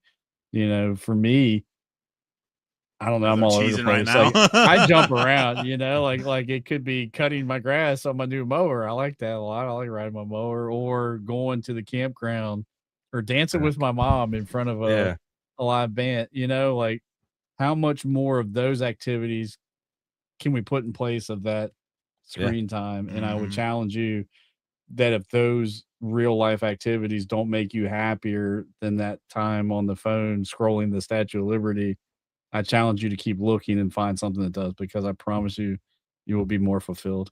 Oh yeah. You just got to find it. You just got to find those things. Yeah, and get out of your comfort zone too. Like honestly, get the fuck out of your comfort zone, because when I was searching for something that I wanted to do to get away from this and get in nature and all that stuff and put the phone down like we're talking about, I didn't know what I wanted to do. I had no idea, and I was like, fuck, I need something. So I was like, well, I have a BMX background. I used to do that and all that stuff, and like I don't want to do BMX because that comes with extra risk and all that stuff. And I was like, well, what about mountain biking and all that stuff? So I was like, well, fuck it, I'll get into mountain biking and everything. Got into mountain biking, and I had no idea that I would fucking enjoy it as much as I do now, and how much I needed it. I need to find something like that outside of like the friend activities and camping. Yeah. I just jump around so much. Like one month it may be this, and so I guess it's the search. Yeah. My next one, I want to get a drone. I want to get a drone that has the thing that goes over your head, and I want to go to the lake. Then I want to go to a river where I can fucking just skate that thing along the water and fly up over a bridge. It looks so fucking fun. Yeah. It's almost like playing a video game in nature. Like you're in nature, but you're still like. That's what it feels like when I'm on the bike and I'm hitting the fucking hills and all that stuff. It feels like I'm flying and I'm fucking free and no stress and just it's just me and the bike, you know. I have nothing else on my mind. It's just me and the fucking bike, and I can't put into words how much I fucking enjoy it and love it. Yeah, I need to find that. I need to find that. Yeah, and it's like the drone stuff. If you get in drone and mountain biking, there's cool ass tech to it, you know, like my fucking helmet. I love my helmet. My fucking Oh, dude, there's drones you can program to follow you while you're on your bike. Like it will follow you and film you as you're going through the trails. Right. It'll just stick with you. But yeah, I so fucking enjoy it, you know. And I get my fucking goggles on and all that stuff. Usually have my camera on and all that stuff. And I enjoy the tech of it too, and looking cool and feeling cool, and just I fucking love the whole thing of it. Can hear it. Is that a T-ball helmet?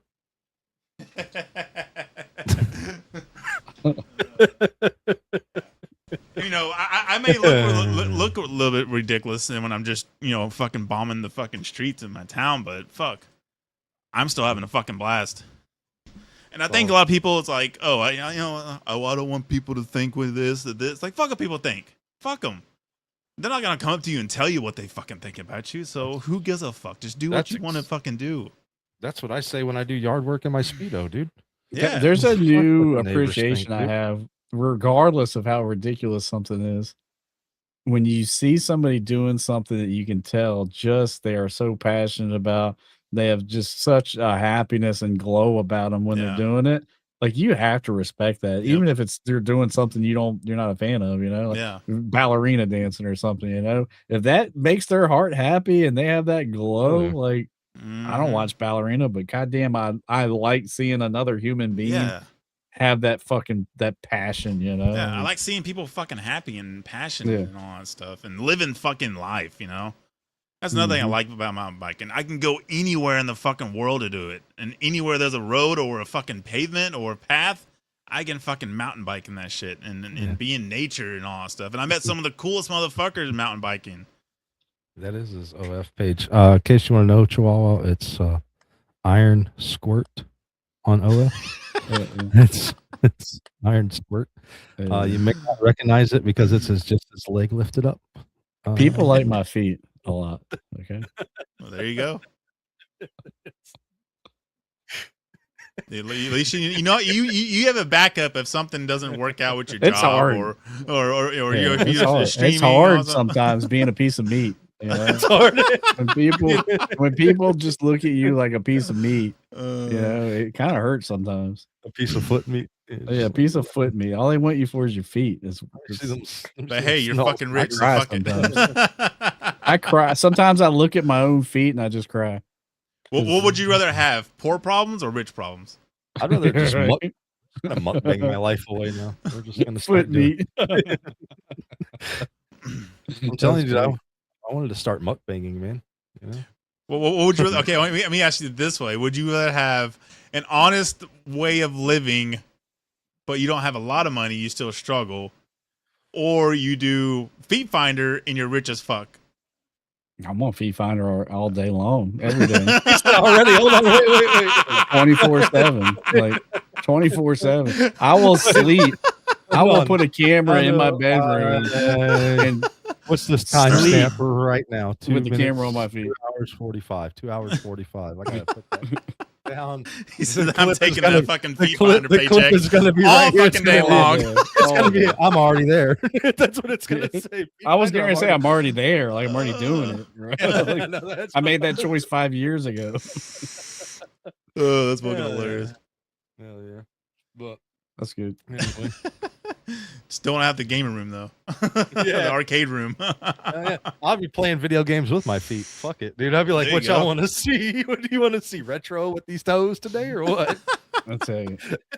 I need to go back. Like, that Flames, you didn't see it. There was a couple of streams I took my wheel cam, like my other stream. You see this. Like put it on your pedals. I had it on my feet, and I was wearing. I put on like like my kids got me like some Homer Simpson socks, so I had socks on. Everybody's like, take the socks off. Like literally, like, what do we got to do to take a sock? I'm like, send uni, like this or that, and like so. I actually said, I was like, I'm gonna save the sockless stream. It's gonna have to be something important. So then it was like a big race day. It was a big F1 race day, and I got on and I didn't have socks on, and that camera's right there to feet are on the screen, just Hell yeah. slapping pedals, you know.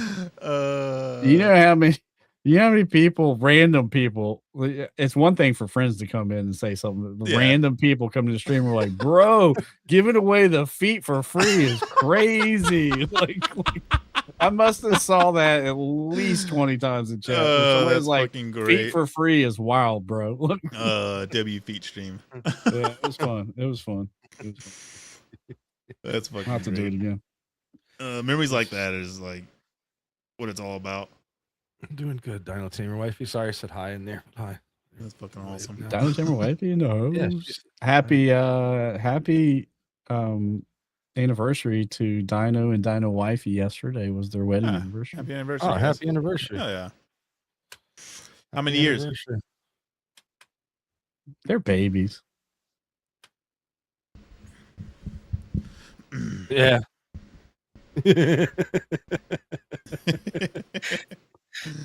You should have. Yeah. Remember those? You remember those socks? 7 years. Congratulations. Yeah, on 7 that. years nice. is Hell yeah. huge. Yeah, that's What if you awesome. could get convertible Congratulations. socks, dude? Where they were looked like they were on there, and then for each gift, one toe came up as a sock, and you just keep taking one little piggy out as you get a gift, and then another piggy, Yes. and then before you know it, just your feet are just out. Man, people do. Yeah, I guarantee you, if like I had a challenge where I'd paint my toenails for something, yeah, people would do it. A perfect example is Zach. He added a channel point redemption for 30,000 Twitch points. He'll dye his beard your color choice, right? Yeah. Fuck. I mean, I as soon as I had 30,000, I hit it. I don't know if Twitch glitched or whatever, but I redeemed it. And I was like, I want Iron Man colors. I want your beard to be red and like gold, like an Iron Man, like just fucking mask back here, you know? And he did it. It was great yesterday. But then during that stream, I looked at my channel points and I was like, bro, I got 35,000 points right now. I can do this shit again tomorrow. Like, Every day you got his beard. every day I'm like, cash it in. Hell yeah. He might have to raise up. He might have to raise that up. That's fair enough. You know? Yo, Mama, what's up, dog? It's Man Bath the Great. Yeah, it's midnight. I will have to cut it. I will have to cut it though. Yeah. Hey, Mama, look, it's raking. Oh, shut up, dude. I don't even know what we're talking about anymore. Feet. That's just iron Feet squirt. and phones. This Feet is and iron phones. squirt, dude. It's fucking here. Feet, phones, and nair. On there. Okay. Feet, phones, and nair. Yeah, and in that order, actually. No, it was phones, feet. No, phone. Was it phones first? Phones, nair, then feet. One of those, but it's an investment proposition, honestly. Yeah. Anybody can make money if you have a phone, and feet, then and nair. We're all gonna go in partners on this. And then convertible socks. Convertible socks are a must. Yeah. Like, and if you could just so one little toe comes out each one. If you can throw some squirts in there, guaranteed fame. It's good. It's gonna be called. I'm gonna change my name to Squirrel Flames, and it's gonna be the Squirrel Squad, and we're all just Flame Squirt, Master Squirt, and Iron Squirt. The Master Squirt. That's fucking wild, dude. The Squirt Squad. The Squirt Squad. Squirt and we all Squad. And we all do Feet Finder. What the fuck, dude? Master Squirt. It couldn't be Squirrel Squirt. It had to be Master Squirt. Master Squirt. Flame Squirt's pretty interesting. Oh my god, dude. Who's gonna squirt first? That's what the Squirt challenge is. Okay. Squirting flames. All right. He's just that's there's pills for that. I think it's called the clap. Yeah. Get the business cards going. Let's ship this shit. Yeah, it is midnight. It was a lot of fun. Yeah, always a blast. Yeah, we'll be back next week with Art. Irons podcast. Who do you have? You have This Thursday's our makeup because Lucid had PC issues, which he never has. And then so we're gonna have a makeup. It'll be a quick Thursday Iron Squirrel podcast. But then next Thursday, I do want to self promote that a little bit. We've got on Gary. Yes. Anybody that knows Gary from TikTok, mustache, that is going to be a banger episode. He is, yeah. I can't wait to see him and Lucid go down some rabbit holes. There, that should be fun. And I'm totally going to fuel the flame. I'm going to squirt. You gotta squirt that. We need to get all flammable 4 of us. stuff all over the flame there. Yeah. We need to get all 4 of us on here. The podcast link is in the bio as well down there. So if you guys don't follow there, which I know most of y'all do, but some of y'all that are listening or listen after or before or during, all that good shit. But yeah, it's been a lot of fun, man. Yep. It's been a lot of fun. Still always have stuff to talk about. Other than that, But yeah, you get all 4 of us. I know we said last podcast, but yeah, get all 4 of us on this shit. it's hard enough to get fucking you on time, much less fucking Lucid. So I was fucking here, bitch. It'd just be us waiting. It'd be me and Iron doing the same thing, waiting on you and Lucid. I wasn't late. You know what? Anyway, all right. Bacon. We'll see you guys later. Have a good one, Iron. It's been great having love, you yo. again. Not bombshell. We're out of here, I love guys. you guys. See you guys later. You have a good night, good morning, wherever you are. Peace out. And that's a wrap on another episode of the Keep It Gaming Weird podcast. A massive thank you to all of you for plugging in and spending your time with us. We had a blast. We hope you did too.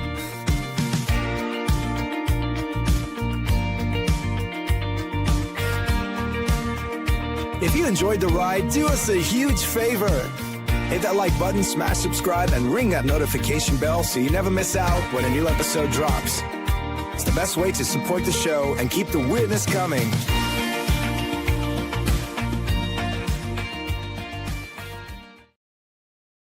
The question that was fun.